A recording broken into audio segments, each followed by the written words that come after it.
പ്രിയപ്പെട്ട സഖാക്കളെ, സുഹൃത്തുക്കളെ, അടിയന്തരാവസ്ഥയുടെ 50 വർഷങ്ങൾ എന്ന വിഷയം നമുക്ക് പലതരത്തിൽ സംസാരിക്കാം. അതിലൊരു കാര്യം, വളരെ എളുപ്പമുള്ളൊരു കാര്യം, അടിയന്തരാവസ്ഥക്കാലത്ത് നടന്നിട്ടുള്ള ഏറെക്കുറെ നമുക്കെല്ലാം അറിയാവുന്ന ഏകാധിപത്യ പ്രവണതകളെ ഒന്നൊന്നായി അനുസ്മരിച്ചുകൊണ്ട് ആ ഒരു കാലത്തെ അല്ലെങ്കിൽ ആ കാലത്തിൻ്റെ ഭരണ സംവിധാനങ്ങളെ, അത് കൈകാര്യം ചെയ്ത വ്യക്തികളെ ചീത്ത വിളിക്കുക എന്നുള്ളതാണ്. അത് കുറച്ചുകൂടി എളുപ്പമുള്ളൊരു കാര്യമാണ്. പക്ഷേ അതിനേക്കാൾ ഇന്നത്തെ കാലത്ത് പ്രാധാന്യമുള്ളൊരു കാര്യം, കുറേ കൂടി മികവാർന്ന ഒരു ജനാധിപത്യ ഇന്ത്യ, ഒരു സെക്കുലർ ഇന്ത്യ ഉണ്ടാക്കുന്നതിന് വേണ്ടി നമ്മൾ പരിശ്രമിക്കുന്നതിൻ്റെ ഇടയിൽ അടിയന്തരാവസ്ഥയുടെ അനുഭവങ്ങളിൽ നിന്ന് എന്ത് പാഠങ്ങളാണ് നമുക്ക് സ്വീകരിക്കാനുള്ളത് എന്നും ആ പാഠങ്ങൾ ഏതെല്ലാം തരത്തിലാണ് ഇന്നത്തെ സാമൂഹ്യ രാഷ്ട്രീയ സാഹചര്യങ്ങളെ മറികടക്കാൻ ഉപകാരപ്രദമാവുക എന്നും പരിശോധിക്കുന്നതായിരിക്കും കുറേ കൂടി നല്ലൊരു കാര്യം. അതുകൊണ്ടാണ് എന്തെങ്കിലും ഉപകാരമുള്ളൂ. അപ്പോൾ അതുകൊണ്ട് ഇപ്പോൾ ആ കാലത്തെ ഒരുപാട് കാര്യങ്ങൾ, അതൊക്കെ നിങ്ങൾക്ക് അറിവുള്ളതാണ്. ഞാനതിങ്ങനെ എണ്ണിപ്പെറുക്കി പറഞ്ഞിട്ട് പ്രത്യേകിച്ചൊരു കാര്യമുണ്ടെന്ന് എനിക്ക് തോന്നുന്നില്ല. നമ്മളുടെ ഒരു ചരിത്ര പഠനത്തിൻ്റെ ഒരു പ്രശ്നം എന്താണെന്ന് വെച്ചാൽ, നമുക്ക് പെട്ടെന്ന് ഇപ്പോൾ ഞാൻ ചരിത്രം എന്നൊരു വാക്ക് നിങ്ങളോട് പറയുമ്പോൾ പെട്ടെന്ന് നമ്മുടെ മനസ്സിൽ വരിക കുറേ രാജാക്കന്മാർ, അല്ലെങ്കിൽ അത്രയും ഒരു 200 കൊല്ലമൊക്കെ പിന്നിലേക്ക്, പിന്നെ അങ്ങോട്ട് 300, 500, 1000, 2000 ഒക്കെ കൊല്ലം വരും. പക്ഷേ ചരിത്രം എന്ന് പറയുമ്പോൾ നിങ്ങളുടെ മനസ്സിൽ 2000-ലെ ചരിത്രം വരാറുണ്ടോ? ഞാനിപ്പോൾ ചരിത്രം എന്ന് പറഞ്ഞു, നിങ്ങളൊരു 10 കൊല്ലം മുമ്പത്തെ കാര്യങ്ങൾ അല്ലെങ്കിൽ 20 കൊല്ലം മുമ്പത്തെ കാര്യങ്ങൾ എത്ര ശുഷ്കമാണ് നമ്മുടെ ഒരു ധാരണ എന്ന് ആലോചിച്ച് നോക്കൂ. ചരിത്രം എന്ന് പറഞ്ഞാൽ ഉടൻ നമുക്ക് ഈ രാജാപാർട്ടാണ്, മുഗളന്മാരും അതും ഇതൊക്കെ ആയിട്ടുള്ളൊരു കാര്യങ്ങളാണ്. ഇപ്പോൾ മുഗൾ വംശത്തിലേക്ക് ഓരോ ചക്രവർത്തി അവരുടെ ഭാര്യമാരെയും കുട്ടികളെയും ഒക്കെ നമുക്ക് അറിയുമായിരിക്കും. പക്ഷേ 1970-ലെ 80-ലെ അല്ലെങ്കിൽ 90-ലെ ഇന്ത്യൻ രാഷ്ട്രീയം പോട്ടെ, കേരള രാഷ്ട്രീയം, അതിനെപ്പറ്റി നമുക്ക് എന്താണ് അറിയാണ്ടാവുക? ഇപ്പോൾ പഞ്ചായത്ത് തിരഞ്ഞെടുപ്പ് നടക്കാൻ പോകുന്നൊരു കാലമാണ്. ഞാൻ സാന്ദർഭികമായിട്ട് പറയുകയാണ്. 4 തവണ കേരളത്തിൻ്റെ മുഖ്യമന്ത്രിയായി സത്യപ്രതിജ്ഞ ചെയ്ത ശ്രീ കരുണാകരൻ്റെ കാലത്ത് കേരളത്തിൽ ഒരിക്കൽ പോലും പഞ്ചായത്ത് തിരഞ്ഞെടുപ്പ് നടന്നിട്ടില്ല എന്ന വിവരം കേരളത്തിൽ എത്ര മനുഷ്യന്മാർക്ക് അറിയാണ്ടാവും? 1995-ന് ശേഷമാണ് എല്ലാ 5 കൊല്ലം കൂടുമ്പോഴും ഈ തദ്ദേശ സ്ഥാപനങ്ങളിലേക്ക് ഇലക്ഷൻ നടക്കാൻ തുടങ്ങിയത് എന്ന് നമ്മിൽ എത്ര പേർക്ക്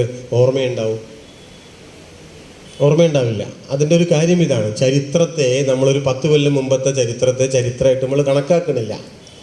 ഈ വലിയ ചരിത്രകാരന്മാരൊക്കെ വേദകാലത്തെ പറ്റിയും അല്ലെങ്കിൽ മധ്യകാല ഇന്ത്യയും, മധ്യകാല ഇന്ത്യ എന്നുള്ള പ്രയോഗം തന്നെ തെറ്റാണ്, ഇപ്പോൾ ഇങ്ങനെയൊക്കെ തന്നെയല്ലേ പറഞ്ഞുകൊണ്ടിരിക്കുക. അപ്പം അതുകൊണ്ട് പൂക്കാസയുടെയൊക്കെ നേതൃത്വത്തിൽ പറഞ്ഞു എന്നൊരു ചുരുക്കം ഇതാണ്. പൂക്കാസയുടെയൊക്കെ ഒരു നേതൃത്വത്തിൽ നമ്മുടെ ഒരു സമകാലീന ചരിത്രത്തെപ്പറ്റി നമ്മൾ ആഴത്തിൽ മനുഷ്യരെ പഠിപ്പിക്കേണ്ടതാണ്, അവരോട് പറയേണ്ടതാണ്. പ്രത്യേകിച്ച് ഇപ്പോൾ ഇന്ത്യ അതിൻ്റെ ഒരു ഡെമോക്രസി, അതിൻ്റെ ഒരു സെക്കുലർ സൊസൈറ്റി ഒക്കെ രൂപപ്പെട്ട് വന്നൊരു കാലം ഉണ്ടല്ലോ, 1947-ന് ശേഷമുള്ള ഒരു കാലം, അല്ലെങ്കിൽ ഈ 20-ാം നൂറ്റാണ്ടിൻ്റെ തുടക്കത്തിന് ശേഷമുള്ളൊരു കാലം. ഈ കാലത്തെ ചരിത്രത്തെയൊക്കെ കുറേ കൂടി ഗവേഷകരൊക്കെ ആ മേഖലയിൽ ഉണ്ടാവേണ്ടതാണ്.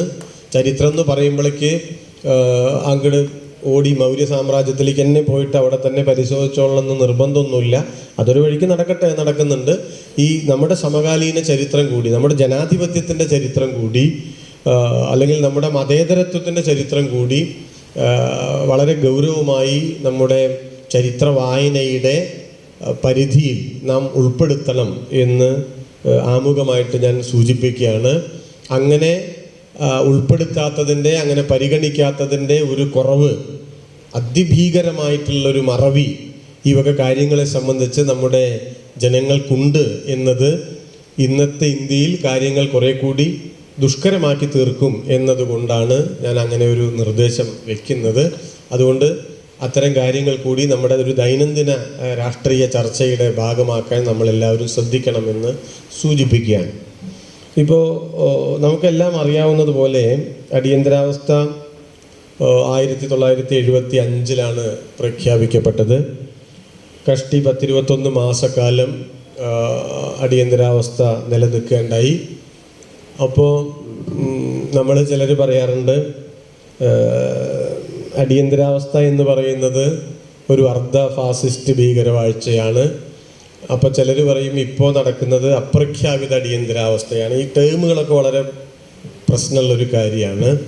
കാരണം അടിയന്തരാവസ്ഥ എന്നൊന്നുണ്ട്, അപ്രഖ്യാപിത അടിയന്തരാവസ്ഥ എന്നൊന്നില്ല. അത് നമ്മുടെ ഒരു ഭാവനയാണ്, അല്ലെങ്കിൽ നമ്മുടെ ഒരു കൽപ്പനയാണ്. മറ്റതങ്ങനെയല്ല, അത് ഉള്ളതാണ്.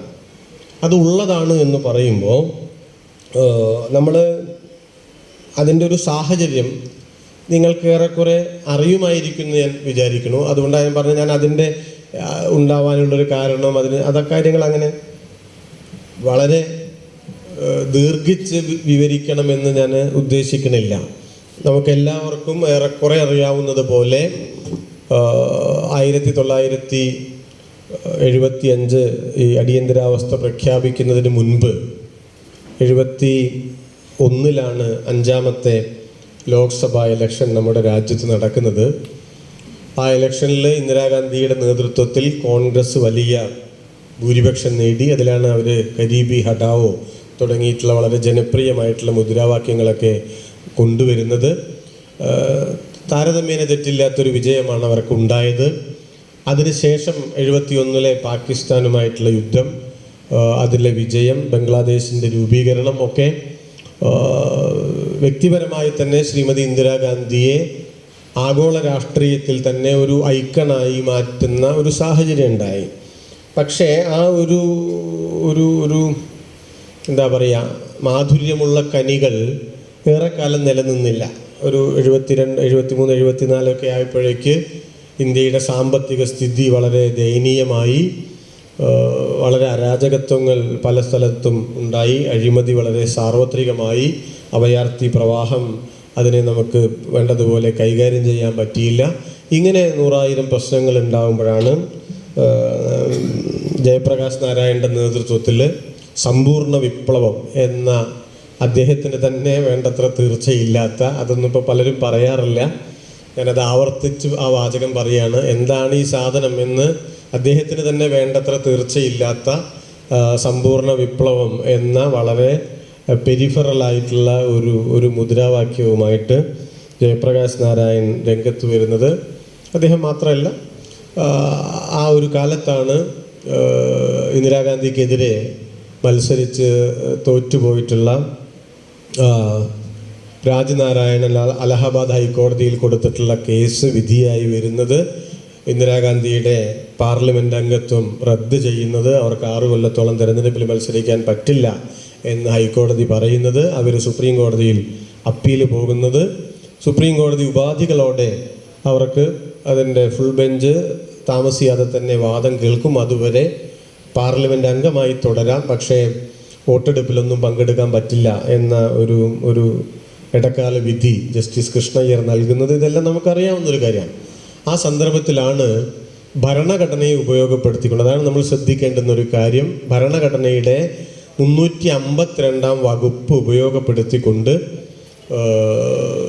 അടിയന്തരാവസ്ഥ, ആഭ്യന്തര അടിയന്തരാവസ്ഥ ഇന്ദിരാഗാന്ധി പ്രഖ്യാപിക്കുന്നത്. ഇത് പറയുമ്പോൾ നമ്മളിപ്പോൾ സ്വാതന്ത്ര്യ സമരത്തെ പറ്റി, ജനാധിപത്യം എന്ന കൺസെപ്റ്റിനെ പറ്റി, ഭരണഘടനയെ പറ്റിയൊക്കെ നല്ല സംസാരങ്ങൾ നടന്നുകൊണ്ടിരിക്കുന്ന ഒരു സമയമാണ്. പക്ഷേ ഒരു കമ്മ്യൂണിസ്റ്റുകാരൻ എന്നുള്ള നിലയ്ക്ക് ഇപ്പോൾ പറഞ്ഞുകൊണ്ടിരിക്കുന്ന കാര്യങ്ങളിൽ ചില സന്ദർഭങ്ങളിൽ കേട്ടോ, ചില കാര്യങ്ങൾ നമ്മൾ പറയേണ്ടതായിട്ടുണ്ടല്ലോ. അത് പറയുമ്പോൾ നല്ല ശ്രദ്ധിക്കണം എന്നുള്ളത് മാത്രമേ ഉള്ളൂ. അതെന്താണെന്ന് വെച്ചാൽ, യഥാർത്ഥത്തിൽ ഈ പലരും പറയുക ഇതൊക്കെ വ്യക്തികളുടെ ഒരു നന്മ തിന്മ, അങ്ങനെ നമ്മളിതിനെ കാണരുത്. ഇന്ദിരാഗാന്ധി എന്തോ ഒരു തിന്മയുള്ള ആളായിരുന്നു, അല്ലെങ്കിൽ ഇടക്കാലത്ത് അവർക്ക് ഭയങ്കര തിന്മ ഉണ്ടായിരുന്നു, പിന്നെ അവരതൊക്കെ തിരുത്തി. സഞ്ജയ് ഗാന്ധി ഭയങ്കര ക്രൂരനായിരുന്നു, സിദ്ധാർത്ഥ ശങ്കറിനെ അങ്ങനെയായിരുന്നു ഇങ്ങനെയായിരുന്നു. അങ്ങനെയൊക്കെ വ്യക്തിനിഷ്ഠമായി വ്യക്തിപരമായി ആളുകളുടെ നന്മ തിന്മയുമായി ബന്ധപ്പെടുത്തി രാഷ്ട്രീയത്തെ മനസ്സിലാക്കുന്നതിനേക്കാൾ നല്ലത് വർഗപരമായിട്ട് അതിനെ മനസ്സിലാക്കാൻ പരിശ്രമിക്കുന്നതാണ്. അങ്ങനെ പരിശ്രമിക്കുമ്പോൾ നമുക്ക് സുവ്യക്തമായി കാണാൻ കഴിയുന്നൊരു കാര്യം, നാം ഇങ്ങനെ കൊട്ടിഘോഷിച്ചു കൊണ്ടിരിക്കുന്ന ജനാധിപത്യം എന്ന സംവിധാനത്തിനകത്ത് നമ്മുടെ രാജ്യത്തെ ഭരണവർഗത്തിൻ്റെ ഒരു ഉരുക്കുമുഷ്ടി ഈ ഒരു വർക്കിംഗ് ക്ലാസ്സിന് നേരെ എപ്പോൾ വേണമെങ്കിലും ഉരുണ്ടു വരാവുന്ന അതിഭീമമായിട്ടുള്ള അധികാരപ്രമത്തതയുടെ ഒരു ഉരുക്കുമുഷ്ടി ഈ ജനാധിപത്യത്തിനകത്ത് പൊതിഞ്ഞു വെച്ചിട്ടുണ്ട് എന്ന വസ്തുത എപ്പോഴെങ്കിലും നമ്മൾ പറയണം കേട്ടോ. അത് പറയാതെ ഇങ്ങനെ പോകുന്നത് ഭയങ്കര ഹിപ്പോക്രസി ആയിരിക്കും. പക്ഷേ ഒരു പ്രശ്നം എന്താ വെച്ചാൽ ഈ ഒരു കാലം അത് കൂടെ പറയാൻ പറ്റുന്ന ഒരു കാലമല്ല എന്നുള്ളൊരു പ്രശ്നമുണ്ട്. ഭരണഘടനയൊക്കെ പറ്റിയും അത് നമ്മൾ മനസ്സിലാക്കേണ്ടതാണ്. ഭരണഘടന എന്നൊക്കെ പറയുന്നത് എന്തോ ഒരു വിശുദ്ധ പശുവാണ് എന്ന മട്ടിൽ നമ്മളിപ്പോൾ സംസാരിക്കുന്നുണ്ട്. ആ സംസാരം അത്ര ശരിയല്ല. ഞാൻ വീണ്ടും പറയുകയാണ്, ഇന്ന് ഭരണഘടന വിഭാവനം ചെയ്യുന്ന അല്ലെങ്കിൽ അത് പ്രൊവൈഡ് ചെയ്യുന്ന പരിമിതമായിട്ടുള്ളൊരു ബൂർഷ്വാ ജനാധിപത്യ സൗകര്യങ്ങൾ പോലും തകർക്കപ്പെടുകയും അതുപോലും പിൻവലിക്കപ്പെടുകയും ചെയ്യുന്നൊരു സമയത്ത് സ്വാഭാവികമായിട്ടും അതിനെ നമ്മൾ പ്രൊട്ടക്റ്റ് ചെയ്യണം, അതിനെ നമ്മൾ പ്രതിരോധിക്കണം എന്നുള്ള കാര്യത്തിൽ യാതൊരു സംശയവുമില്ല. പക്ഷെ ആത്യന്തികമായി എന്താണ് ഇന്ത്യയുടെ ഭരണവർഗം എന്നും എന്താണ് ഭരണവർഗം വിഭാവനം ചെയ്യുന്നത് എന്നും എന്താണ് അവർ കൊണ്ടു നടക്കുന്ന സ്വപ്നങ്ങളെന്നും ഈ നാട്ടിലെ തൊഴിലാളി വർഗത്തോട് പറയാതിരുന്നാൽ അത് ഇടതുപക്ഷക്കാരും കമ്മ്യൂണിസ്റ്റുകാരും എല്ലാം ചെയ്യുന്ന വലിയ പാതകമായിരിക്കും എന്നുള്ളത് കൊണ്ട് ഇത്തരം സന്ദർഭങ്ങളിലെങ്കിലും അത് പറയണം എന്നുള്ളത് കൊണ്ടുമാണ് ഞാൻ ഈ കാര്യം പറയുന്നത്. അതിലേക്ക് ഞാൻ വരാം. അതിനു മുൻപ് ഇപ്പോൾ 1947 നാം സ്വാതന്ത്ര്യം വാങ്ങിക്കുന്നത്.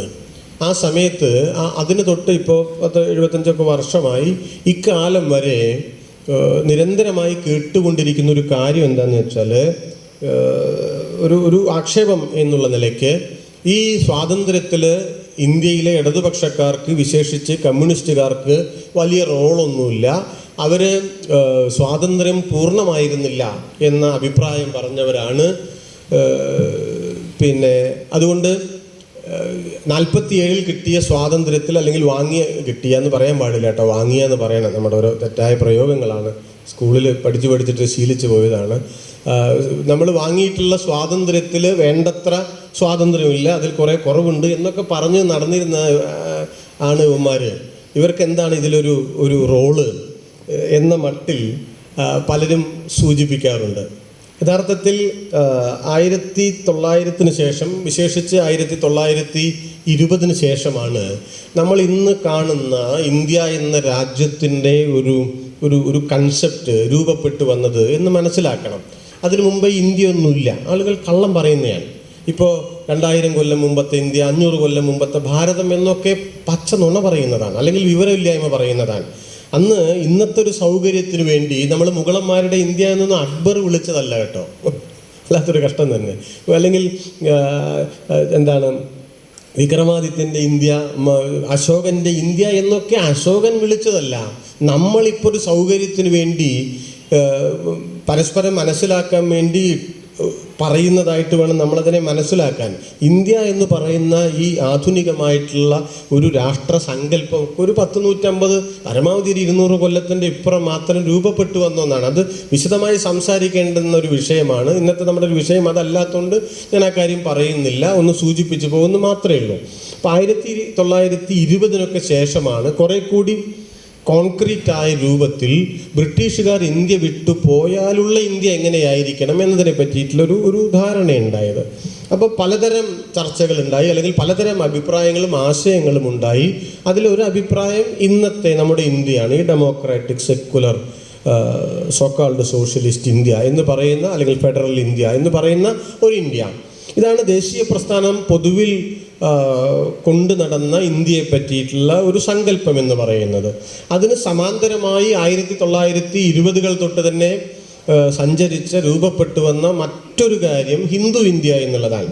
അപ്പോൾ ഹിന്ദു ഇന്ത്യയും ഡെമോക്രാറ്റിക് അല്ലെങ്കിൽ സെക്കുലർ ഇന്ത്യയും 1920-കൾക്ക് ശേഷം സമാന്തരമായി സഞ്ചരിച്ചു പോന്ന രണ്ട് രാഷ്ട്രസങ്കല്പങ്ങളാണ് എന്ന് നമ്മൾ മനസ്സിലാക്കണം. ഇതിൽ ഈ ജനാധിപത്യ ഇന്ത്യ അല്ലെങ്കിൽ സെക്കുലർ ഇന്ത്യ എന്ന് പറയുന്ന ഈ ആധുനികമായിട്ടുള്ള രാഷ്ട്രസങ്കല്പത്തിനകത്താണ് ഇന്ത്യയിലെ കമ്മ്യൂണിസ്റ്റുകാരും ഇടതുപക്ഷക്കാരും എല്ലാം ഉൾപ്പെടുന്നവരുടെ ഒരു സ്പേസ് ഉണ്ടായിരുന്നത്. ദേശീയ പ്രസ്ഥാനം എന്ന് പറയുന്നത് പൊതുവേ നമുക്കെല്ലാം അറിയാവുന്നത് പോലെ അതൊരു മൂവ്മെൻ്റാണ്, അതൊരു പാർട്ടിയല്ല, ഒരു മൂവ്മെൻ്റാണ്. ആ മൂവ്മെൻറ്റിനകത്ത് സൂക്ഷ്മാംശത്തിൽ എതിരഭിപ്രായങ്ങളോ വിരുദ്ധാഭിപ്രായങ്ങളോ ഉള്ള ആളുകളും പ്രസ്ഥാനങ്ങളും എല്ലാം ഉണ്ട്. പക്ഷെ പൊതുവിൽ സാമ്രാജ്യ വിരുദ്ധമായിട്ടുള്ള ബ്രിട്ടീഷുകാരിൽ നിന്ന് സ്വാതന്ത്ര്യം വാങ്ങി ഒരു ദേശരാഷ്ട്രം സ്ഥാപിക്കുക എന്ന താല്പര്യമുള്ള ആളുകളും പാർട്ടികളും പ്രസ്ഥാനങ്ങളും എല്ലാം ചേർന്ന വളരെ വിശാലമായിട്ടുള്ള ഒരു മൂവ്മെൻ്റാണ് ദേശീയ പ്രസ്ഥാനം. ഒരു മൂവ്മെൻ്റാണ്, അല്ലാതെ അതൊരു ഒരു ഒരു ഒരു ഒരു സിംഗിൾ പൊളിറ്റിക്കൽ പാർട്ടി അല്ല എന്ന് നമ്മൾ ആദ്യം മനസ്സിലാക്കണം. ആ മൂവ്മെൻറ്റിനകത്ത് രണ്ട് തരം ധാരകളുണ്ട്. ഒന്ന് പൊതുവായിട്ടുള്ള ഒരു ലക്ഷ്യം, രണ്ട് ആന്തരികമായുള്ള ചില വിഭിന്നത, വ്യത്യാസം എന്ന് പറയുന്നത്. അതിൽ കമ്മ്യൂണിസ്റ്റ് പാർട്ടിയുടെ അന്നത്തെ കമ്മ്യൂണിസ്റ്റ് പാർട്ടിയുടെ ഒരു സങ്കല്പത്തെ നമ്മൾ എടുത്ത് പരിശോധിച്ചാൽ കമ്മ്യൂണിസ്റ്റ് പാർട്ടി മുന്നോട്ട് വെച്ച രാഷ്ട്രസങ്കല്പം എന്ന് പറയുന്നത് തൊഴിലാളി വർഗ രാഷ്ട്രത്വം എന്നുള്ളതായിരുന്നു. പ്രോലെറ്റേറിയൻ സ്റ്റേറ്റ്ഹുഡ് എന്ന് പറയും. ഞാനിപ്പോൾ അതിൻ്റെ എന്താണ് അത് എന്ന് ആകെ വിശദീകരിക്കാൻ ഒരു സമയമില്ല, ഞാനത് പറഞ്ഞു പോകുന്നു മാത്രമേ ഉള്ളൂ. പൊതുവിൽ നിങ്ങൾ ജനാധിപത്യ ഇന്ത്യ അല്ലെങ്കിൽ സെക്കുലർ ഇന്ത്യ എന്ന് പറയുമ്പോൾ അതിനെ കുറച്ചുകൂടി എക്സ്പാൻഡ് ചെയ്ത് വികസിപ്പിച്ചുകൊണ്ട് കമ്മ്യൂണിസ്റ്റ് പാർട്ടി തൊഴിലാളി വർഗത്തിൻ്റെ പാർട്ടിയാണ് അല്ലെങ്കിൽ പ്രസ്ഥാനമാണ്, അതിനുവേണ്ടിയുള്ളതാണ് എന്നുള്ളത് കൊണ്ട് ഈ നിലവിലുള്ള ബൂർഷ്വാ ജനാധിപത്യ സങ്കല്പത്തെ ഒന്നുകൂടി വികസിപ്പിച്ച് തൊഴിലാളി വർഗ രാഷ്ട്രത്വം, രാഷ്ട്രഘടന എന്ന ഒരു ഒരു ഒരു ആശയം മുന്നോട്ട് വയ്ക്കുകയാണ്. ഞാനതിനെ ഒരു സിമ്പിളായിട്ടുള്ളൊരു ഉദാഹരണത്തിൽ വിശദീകരിച്ചാൽ, ഇപ്പം ഞാനും രാവുണ്ണേട്ടനും ഞങ്ങൾ വർഷങ്ങളായിട്ടുള്ള പരിചയക്കാരാണ്, സുഹൃത്തുക്കളാണ്. രാവുണ്ണേട്ടൻ പറയാണ് എനിക്കിന്ന് വൈകുന്നേരത്ത് കൊല്ലത്തിന് പോകാനുണ്ട് എന്ന് പറയുന്നു, എനിക്ക് തിരുവനന്തപുരത്തേക്ക് പോകാനുണ്ട്, വേണമെങ്കിൽ ഞങ്ങൾക്ക് എന്ത് ചെയ്യാം, കൊല്ലം വരെ ഒരു വണ്ടിയിൽ പോവാം അല്ലേ, എനിക്ക് കൊല്ലം വരെ രാവുണ്ണേട്ടൻ്റെ വണ്ടിയിൽ പോവാം, എന്താണേലും ബുദ്ധിമുട്ട്? കാരണം പുള്ളി കൊല്ലത്തേക്കുള്ള ആളാണ്, കൊല്ലം വരെ ഒരേ റൂട്ടാണ്, ഞങ്ങൾ പരിചയക്കാരാണ്, ഞങ്ങൾക്ക് ഒരുപാട് കാര്യത്തിൽ അഭിപ്രായ ഐക്യമുണ്ട്. അതുകൊണ്ട് കൊല്ലം വരെ മിണ്ടിയും പറഞ്ഞു ഇരിക്കാം. കൊല്ലത്ത് രാവുണ്ണേട്ടൻ ഇറങ്ങി ഞാൻ എന്ത് ചെയ്യണമെന്നാണ് നിങ്ങൾ കരുതുന്നത്? എനിക്ക് പോകേണ്ടത് തിരുവനന്തപുരത്തേക്കാണ്. ഞാൻ കൊല്ലത്തിറങ്ങുമെന്ന് നിങ്ങൾ കരുതുന്നുണ്ടോ? ഞാൻ കൊല്ലത്തിറങ്ങണമെന്ന് നിങ്ങൾക്ക് വാശി പിടിക്കാൻ സാധിക്കുമോ? രാവുണ്ണേട്ടൻ്റെ വെച്ചാൽ മൂപ്പറില്ല, അത്രയല്ലേ ഉള്ളൂ. എനിക്ക് തിരുവനന്തപുരത്ത് പോകണം, പുള്ളിയുടെ വണ്ടി കിട്ടിയാൽ ഞാൻ അതുകൊണ്ട് പോവും. അതില്ലെങ്കിലോ? അത് നിങ്ങൾ നോക്കണ്ട. ഞാൻ ചിലപ്പോൾ അടുത്ത ട്രെയിനിന് പോവും, ബസ്സിന് പോവും, ഇതൊന്നും കിട്ടിയില്ലെങ്കിൽ നടന്നു പോവും. ഞാൻ ചിലപ്പോൾ തിരുവനന്തപുരത്ത് എത്തുമായിരിക്കില്ല, അത് വേറൊരു കാര്യമാണ്. ഞാൻ തിരുവനന്തപുരത്ത് എത്തിയില്ല എന്നുള്ളത് തിരുവനന്തപുരത്ത് എത്തണമെന്ന എൻ്റെ ലക്ഷ്യത്തെ എങ്ങനെയാണ് അസാധുവാക്കുക? ഇതിൽ സിദ്ധാന്തമൊന്നുമില്ല. ഇതുപോലെ തന്നെയായിരുന്നു 47 ശേഷമുള്ള കമ്മ്യൂണിസ്റ്റ് പാർട്ടിയുടെ ഒരു കാര്യവും. നിങ്ങൾ ഈ പറയുന്ന ജനാധിപത്യത്തിൻ്റെ, സെക്കുലറിസത്തിൻ്റെ, ഫെഡറലിസത്തിൻ്റെ ആ ഒരു പോയിന്റ് വരെ ഞങ്ങളും ഉണ്ട്, നമുക്ക് മിണ്ടിയും പറഞ്ഞും പോകാം. പക്ഷെ ഞങ്ങൾ അവിടെ ഇറങ്ങുന്നില്ല എന്ന്. ഞങ്ങളുടെ സ്റ്റോപ്പ് അതല്ല, ഞങ്ങൾക്ക് കുറച്ചുകൂടി അപ്പുറത്തുള്ളൊരു സ്റ്റോപ്പ് ഉണ്ട്. ആ സ്റ്റോപ്പിൽ എത്തിയോ കമ്മ്യൂണിസ്റ്റ് പാർട്ടി എന്ന് ചോദിച്ചാൽ എത്തിയില്ല. അതിന് നിങ്ങൾ ചീത്ത വിളിച്ചോളൂ, നിങ്ങൾ കഴിവില്ലാത്തവരാണ്, കൊള്ളരുതാത്തവന്മാരാണ്, നിങ്ങൾക്ക് അവിടെ എത്താനുള്ള വകുപ്പില്ല, വണ്ടിയില്ല, വണ്ടിക്കാശില്ല എന്നെല്ലാം നിങ്ങൾ പറഞ്ഞോളൂ, അതും ഒക്കെയാണ്, അത് സമ്മതിക്കാം. പക്ഷേ അത്രടം വരെ പോകാനുള്ള ഞങ്ങളുടെ താല്പര്യത്തെ, മോഹത്തെ അതിന് മുന്നേയുള്ള ഒരു സ്റ്റോപ്പ് വെച്ച് ഇറങ്ങിപ്പോയ ആൾക്കാർ കളിയാക്കിയാൽ ഞങ്ങൾ എന്തിന് അത് വകവെച്ച് കൊടുക്കണം? വകവെച്ച് കൊടുക്കേണ്ട കാര്യമില്ല എന്ന് മാത്രമല്ല, അന്ന് കമ്മ്യൂണിസ്റ്റ് പാർട്ടി മുന്നോട്ട് വെച്ച ആ ഒരു കുറെ കൂടി വികസിച്ച ജനാധിപത്യവും സെക്കുലറിസവുമാണ് വേണ്ടത് എന്ന് 80 വർഷത്തെ ഇന്ത്യ നമ്മെ പഠിപ്പിച്ചുകൊണ്ടിരിക്കുകയല്ലേ അല്ലേ? അംബേദ്കർ തന്നെ പറഞ്ഞിട്ടുള്ളൊരു കാര്യമുണ്ട് കേട്ടോ. ഞാൻ നമ്മുടെ ആളുകളെല്ലാം ഈ ഭരണഘടന ഇങ്ങനെ എന്താ പറയുക, ഈ എത്ര വൻകരകളിലെ പൂ കൊണ്ട് പൂജിച്ചാലാണ് അത് മതിയാകാതെ വരിക എന്ന ഒരു വേജാറ് ചിലർക്ക് കാണുമ്പോൾ ഞാനിത് സൂചിപ്പിച്ചു പോകുന്നതാണ്. അദ്ദേഹം തന്നെ പറഞ്ഞിട്ടുള്ളൊരു കാര്യമുണ്ട്, ഈ ഒരു ഭരണഘടന ഉണ്ടായി എന്നുള്ളത് കൊണ്ട് എല്ലാം ആയി എന്ന് വരുമോ? ഇപ്പൊ ജനാധിപത്യം എന്ന് പറയുന്നത് തന്നെ എന്താണ്? നമ്മൾ അടിയന്തരാവസ്ഥ കാലത്തെ ജനാധിപത്യ ധ്വംസനത്തെയൊക്കെ പറ്റി പറയുമ്പോൾ മനസ്സിലാക്കിപ്പോൾ അതിനുശേഷം ഞാൻ അടിയന്തരാവസ്ഥയിലേക്ക് വരാം കേട്ടോ. ഇതൊരു ഒരു ഒരു ആമുഖം പറഞ്ഞിട്ടില്ലെങ്കിൽ അത് ശരിയാവില്ല. ജനാധിപത്യം തന്നെ എന്താണ്? ഒരുപാട് ആൾക്കാർ വിചാരിച്ചിട്ടുള്ളത് അത് എന്തോ 5 കൊല്ലം കൂടുമ്പോൾ ഒരു ഇലക്ഷൻ നടക്കുന്ന പരിപാടിയാണ് എന്നാണ്. തീർച്ചയായിട്ടും അത് ഈ പൊളിറ്റിക്കൽ ഡെമോക്രസിയിലെ വളരെ പ്രധാനപ്പെട്ട ഒരു എലമെൻ്റാണ്. അതിൽ വെച്ചാൽ അതുമില്ല, അത് വേറൊരു കാര്യം. അതുണ്ടല്ലോ, അത് സസ്പെൻഡ് ചെയ്തിട്ടാണ് അടിയന്തരാവസ്ഥ വന്നത്. അപ്പോൾ ഇത് 5 കൊല്ലം കൂടുമ്പോൾ നടക്കുന്നു എന്നുള്ളതൊക്കെ അതൊരു നല്ല കാര്യം, പ്രധാനപ്പെട്ട കാര്യം, ഒട്ടും അപ്രധാനമായിട്ടുള്ള കാര്യമല്ല. പക്ഷേ ജനാധിപത്യം സമം എലക്ഷൻ അല്ല. പിന്നെ ജനാധിപത്യം എന്താണ്? ജനാധിപത്യം ബേസിക്കലി ഇക്വാലിറ്റിയാണ്. ഇതാണ് ഭരണഘടന പറഞ്ഞിട്ടുള്ളൊരു കാര്യം. ഇക്വാലിറ്റിയാണ്, തുല്യതയാണ്. ഇനി എന്താണ് തുല്യത? ഇത് ഞാൻ പറഞ്ഞിട്ടുള്ളതല്ല, ഇത് അംബേദ്കർ പറഞ്ഞിട്ടുള്ളതാണ്. അദ്ദേഹം പറയും 3 കാര്യങ്ങൾ ഉൾക്കൊള്ളുന്നതാണ് തുല്യത, ഇക്വാലിറ്റി എന്ന് പറയുന്നത്. അതായത് 3 കാര്യങ്ങൾ. ഒന്ന് പൊളിറ്റിക്കൽ ഇക്വാലിറ്റിയാണ്, രാഷ്ട്രീയ തുല്യത. രണ്ടാമത്തേത് സാമ്പത്തിക ഇക്വാലിറ്റിയാണ്. മൂന്നാമത്തേത് സാമൂഹ്യ തുല്യതയാണ്. Political equality, economic equality and social equality. ഈ 3 തുല്യതയും ചേരുന്നതാണ് തുല്യത. ആ തുല്യതയാണ് ജനാധിപത്യം. ഈ ബൂർഷ്വാ ഡെമോക്രസി തന്നെ അതാണ്. നമ്മളിപ്പോൾ ഈ വാക്കൊക്കെ പറയാൻ നമുക്ക് പേടിയാണ് അല്ലേ, ഈ വാക്കൊക്കെ. കാരണം ഈ അറബിക്കഥയും അതും ഇതും കേട്ടിട്ട് ആൾക്കാർ നമ്മളെ കളിയാക്കുമെന്ന് നമ്മുടെ വിചാരം. നമ്മളിപ്പോൾ സാമ്രാജ്യത്വം എന്നൊക്കെ പറഞ്ഞാൽ ഇപ്പോൾ ഗാസയിൽ 2 വർഷമായിട്ട് ഇസ്രായേലിൻ്റെ ആക്രമണം നടക്കുക, 60,000 ആളുകൾ കൊല്ലപ്പെട്ടു. അപ്പോഴും എന്തോ നെതന്യാഹു എന്തോ ക്രൂരെന്നുള്ള മട്ടിലാണ്. സാമ്രാജ്യത്വം എന്ന വാക്ക് വളരെ അപൂർവമായി മാത്രമേ ഉപയോഗിക്കപ്പെടുന്നുള്ളൂ. ഇന്ത്യയും കാശ്മീരും തമ്മിൽ പ്രശ്നം നടക്കുമ്പോൾ സാമ്രാജ്യത്വം എന്ന വാക്ക് ഉപയോഗിക്കുന്നില്ല. കാരണം അത് ഞാൻ പറഞ്ഞാൽ എൻ്റെ പേടി നിങ്ങൾ എന്നെ ഒരു ശങ്കരാടിയുടെ മട്ടിൽ കാണുമെന്ന് എൻ്റെ പേടി. കാരണം നമ്മളുടെ ഒരു രാഷ്ട്രീയ വിദ്യാഭ്യാസം, ഒരു അസസ്മെൻറ്റും ഒക്കെ സന്ദേശം സിനിമയുടെ അപ്പുറത്തേക്ക് ഇപ്പോഴും വളർന്നിട്ടില്ല. അതുകൊണ്ട് എനിക്ക് ഭയമാണ്. ഈ ചങ്ങാതി വന്നിട്ട് വായക്ക് കൊള്ളാത്ത വർത്താനങ്ങളൊക്കെ പറഞ്ഞ് ഒരുമാതിരി ശങ്കരാടിയുടെ മട്ട് എന്ന് നിങ്ങൾ കരുതുമോ എന്ന് എനിക്കൊരു ഭയമാണ്. അതുകൊണ്ട് ഞാൻ ഈ കാര്യം മിണ്ടില്ല. ബൂർഷ്വാ ഡെമോക്രസി എന്നൊന്നും പറയില്ല. പണ്ട് ഇതൊക്കെ തന്നെ പറഞ്ഞിരുന്നത്. ഇപ്പം ഞാൻ പറഞ്ഞത് ആ ബൂർഷ്വാ ഡെമോക്രസിക്കകത്തെ ഡെമോക്രസിയുടെ കാര്യമാണ് ഞാൻ ഈ പറയണത്. അതെന്തായി ഇപ്പോൾ 70-80 കൊല്ലം കൊണ്ട്? അത് ഫുൾഫിൽ ചെയ്യപ്പെട്ടോ? ഈ പറയുന്ന പൊളിറ്റിക്കൽ ഡെമോക്രാറ്റിക് സിസ്റ്റങ്ങൾ നമ്മുടെ ഭരണഘടന വിഭാവനം ചെയ്ത ജനാധിപത്യത്തിൻ്റെ ആ ബേസിക്സിലെത്തിയോ? ഈ ഭരണഘടന കൊണ്ട് നാം അവിടെ എത്തിയോ? ഉറപ്പല്ല എത്തിയില്ല എന്നുള്ളത്. ഓഫ് കോഴ്സ് പൊളിറ്റിക്കൽ ഇക്വാലിറ്റി എത്തി, സംശയമില്ല. രാഷ്ട്രീയ തുല്യത, 18 വയസ്സായ വോട്ട് ഉണ്ട്, ഒരു വോട്ടാണ് എല്ലാവർക്കും. പണ്ടതൊന്നുമല്ല. എനിക്ക് കൂട്ടത്തിൽ ഞാൻ പറയട്ടെ, ആരാണ് ഈ പാഠപുസ്തകങ്ങളൊക്കെ എഴുതി ഉണ്ടാക്കിയതെന്ന് നമുക്കറിയില്ല. മറ്റേ ആ രാജാവിൻ്റെ ഭരണം സുവർണകാലമാണ്, ഈ രാജാവിൻ്റെ ഭരണം ശുദ്ധ പൊള്ളത്തരം പറയുന്നതാണ്. ഏത് കാലമായിരുന്നു ജനങ്ങളെ സംബന്ധിച്ച് സുവർണകാലം? ഏത് രാജാവിൻ്റെ, ഏത് ചക്രവർത്തിയുടെ? ഈ രാജ്യത്തിൻ്റെ ഭൂതകാലം, ചരിത്രം നിങ്ങൾ മനസ്സിലാക്കിയാൽ സാമാന്യ ജനങ്ങളെ സംബന്ധിച്ച് സുവർണകാലം എന്നൊന്നും ഉണ്ടായിട്ടില്ല. അങ്ങനൊന്നും ഉണ്ടായിട്ടില്ല. അതൊരു ഗംഭീരമായിട്ടുള്ള സങ്കല്പനമാണ് സുവർണകാലം. എന്ത് ഗംഭീരമാണ്! അഥവാ അങ്ങനെ ഒന്നും ഉണ്ടാവുകയാണെങ്കിൽ അത് വരാനിരിക്കുന്നതേയുള്ളൂ. സുവർണകാലം കോമൺ പീപ്പിളിനെ സംബന്ധിച്ച് ഭൂതകാലത്തിൻ്റെ കാര്യമല്ല, ഭാവിയുടെ മാത്രം കാര്യമാണ്. തെറ്റായി പഠിപ്പിച്ചിരിക്കുകയാണ്. അതുകൊണ്ട് ഞാൻ പറഞ്ഞു വന്നൊരു കാര്യം എന്താണെന്ന് വെച്ചാൽ, ഇന്ന് പൊളിറ്റിക്കൽ ഇക്വാലിറ്റി നമുക്ക് നേടാൻ കഴിഞ്ഞു. അത് ഈ ജനാധിപത്യത്തിൻ്റെ പ്ലസ്സാണ്, ഭരണഘടനയുടെ പ്ലസ്സാണ്. നിങ്ങൾക്ക് ആർക്ക് വേണിച്ചാൽ ഇന്ത്യയുടെ പ്രസിഡന്റ് ആവാം, ആർക്ക് വേണിച്ചാൽ ഗവർണർ, അതിൻ്റെ ഒരു മാനദണ്ഡങ്ങൾ പാലിക്കണം എന്നുള്ളതേ ഉള്ളൂ. ആർക്ക് വേണിച്ചാൽ കളക്ടറാവാം, ആർക്ക് വേണിച്ചാൽ മുഖ്യമന്ത്രി ആവാം. വോട്ട് ഒന്നാണ്, ഒരാളുടെ വോട്ടും മറ്റേയാളുടെ വോട്ടും ഈക്വലാണ് അല്ലേ, വ്യത്യാസങ്ങളൊന്നുമില്ല. നിങ്ങൾ ആലോചിച്ചു, പണ്ടങ്ങനെയാണോ? പണ്ടങ്ങനെയല്ലല്ലോ. അപ്പോൾ പൊളിറ്റിക്കൽ ഇക്വാലിറ്റി നമ്മൾ നേടി.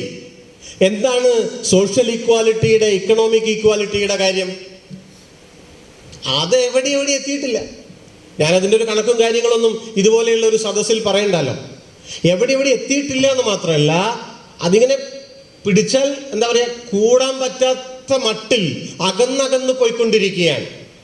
ഈവൻ സോഷ്യൽ ഇക്വാലിറ്റി വരെ, സാമൂഹ്യ തുല്യത വരെ, സാമ്പത്തിക തുല്യത കാര്യം പിന്നെ പറയണ്ട, അത് വിടും.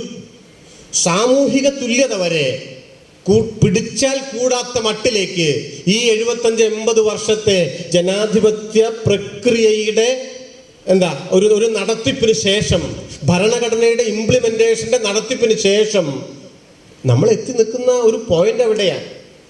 അപ്പോ കൊല്ലം വരെ മാത്രം എത്തിയാൽ മതി എന്ന നിങ്ങളുടെ തീരുമാനം ശരിയായിരുന്നു എന്ന് നിങ്ങൾ എങ്ങനെ പറയും? തിരുവനന്തപുരത്ത് എത്തിയാൽ എന്താ സംഭവിക്കാന്ന് ഇപ്പം നമ്മളവിടെ എത്തിയിട്ടില്ല, അതുകൊണ്ട് ഇപ്പം അത് പറയാൻ പറ്റില്ല. അത് പിന്നത്തെ ഒരു കാര്യം. ഞാൻ പറഞ്ഞത് ക്ലിയർ ആയിട്ടുണ്ടാവുമെന്ന് മനസ്സിൽ വിചാരിക്കുകയാണ്. അതുകൊണ്ട് പറഞ്ഞു വന്നൊരു കാര്യം, നാം ഇന്ന് മനസ്സിലാക്കേണ്ട ഒരു വസ്തുത, ഇന്ത്യയിലെ ഭരണവർഗം എന്ന് പറയുന്നത്, ഇന്ത്യൻ ബൂർഷ്വാസി എന്ന് പറയുന്നത് വൻകിട കോർപ്പറേറ്റ് മൂലധനത്താൽ നയിക്കപ്പെടുന്ന, സാമ്രാജ്യത്വവുമായി സന്ധി ചെയ്യുന്ന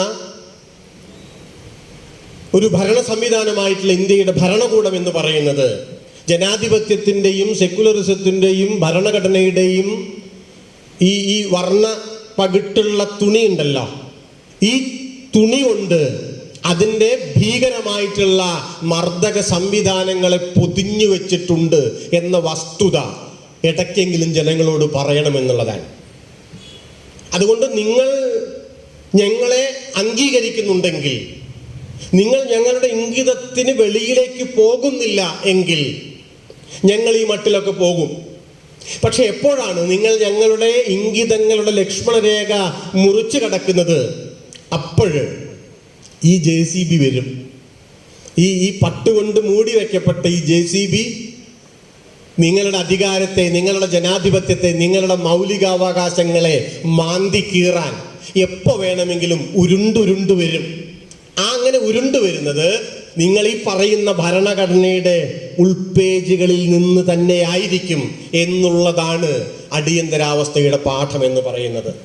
അതാ ഞാൻ പറഞ്ഞത്, അടിയന്തരാവസ്ഥ ഭരണഘടനയുടെ ബാഹ്യമായ ഒരു കാര്യമല്ല, അതിൻ്റെ ഉള്ളിലുള്ള ഒരു കാര്യമാണ്. അതെപ്പോൾ വേണമെങ്കിലും സംഭവിക്കാവുന്നതാണ്.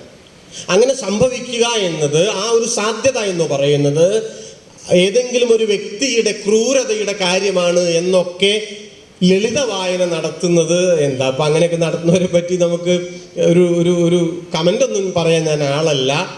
അവരോട് സഹതപിക്കുക അല്ലാണ്ട് വേറെ മാർഗമൊന്നുമില്ല. അവർക്ക് ഈ കാര്യങ്ങൾ പിടികിട്ടാത്തത് കൊണ്ടാണ്. അതാണ് നമ്മൾ ഈ അടിയന്തരാവസ്ഥ പോലെയുള്ള കാര്യങ്ങളെ മനസ്സിലാക്കുമ്പോൾ മനസ്സിലാക്കേണ്ട ഏറ്റവും പ്രാഥമികമായിട്ടുള്ളൊരു കാര്യം. അത് കഴിഞ്ഞാൽ അത് വീണ്ടും ഈ കവറൊക്കെ ഇട്ടിട്ട്, ഈ തുണിയൊക്കെ ഇട്ടിട്ട് മൂടിയിട്ട് അങ്ങനെ വെക്കും. നമ്മൾ ഈ തുണികളെ പറ്റി അല്ലെങ്കിൽ പട്ടിനെ പറ്റി, ഈ നിറങ്ങളെ പറ്റി നമ്മുടെ പ്രസംഗങ്ങളും പ്രഭാഷണങ്ങളും ഒക്കെ വീണ്ടും വന്നുകൊണ്ടിരിക്കും. അതാണ് അതിൻ്റെ ഒരു കാര്യം എന്ന് പറയുന്നത്.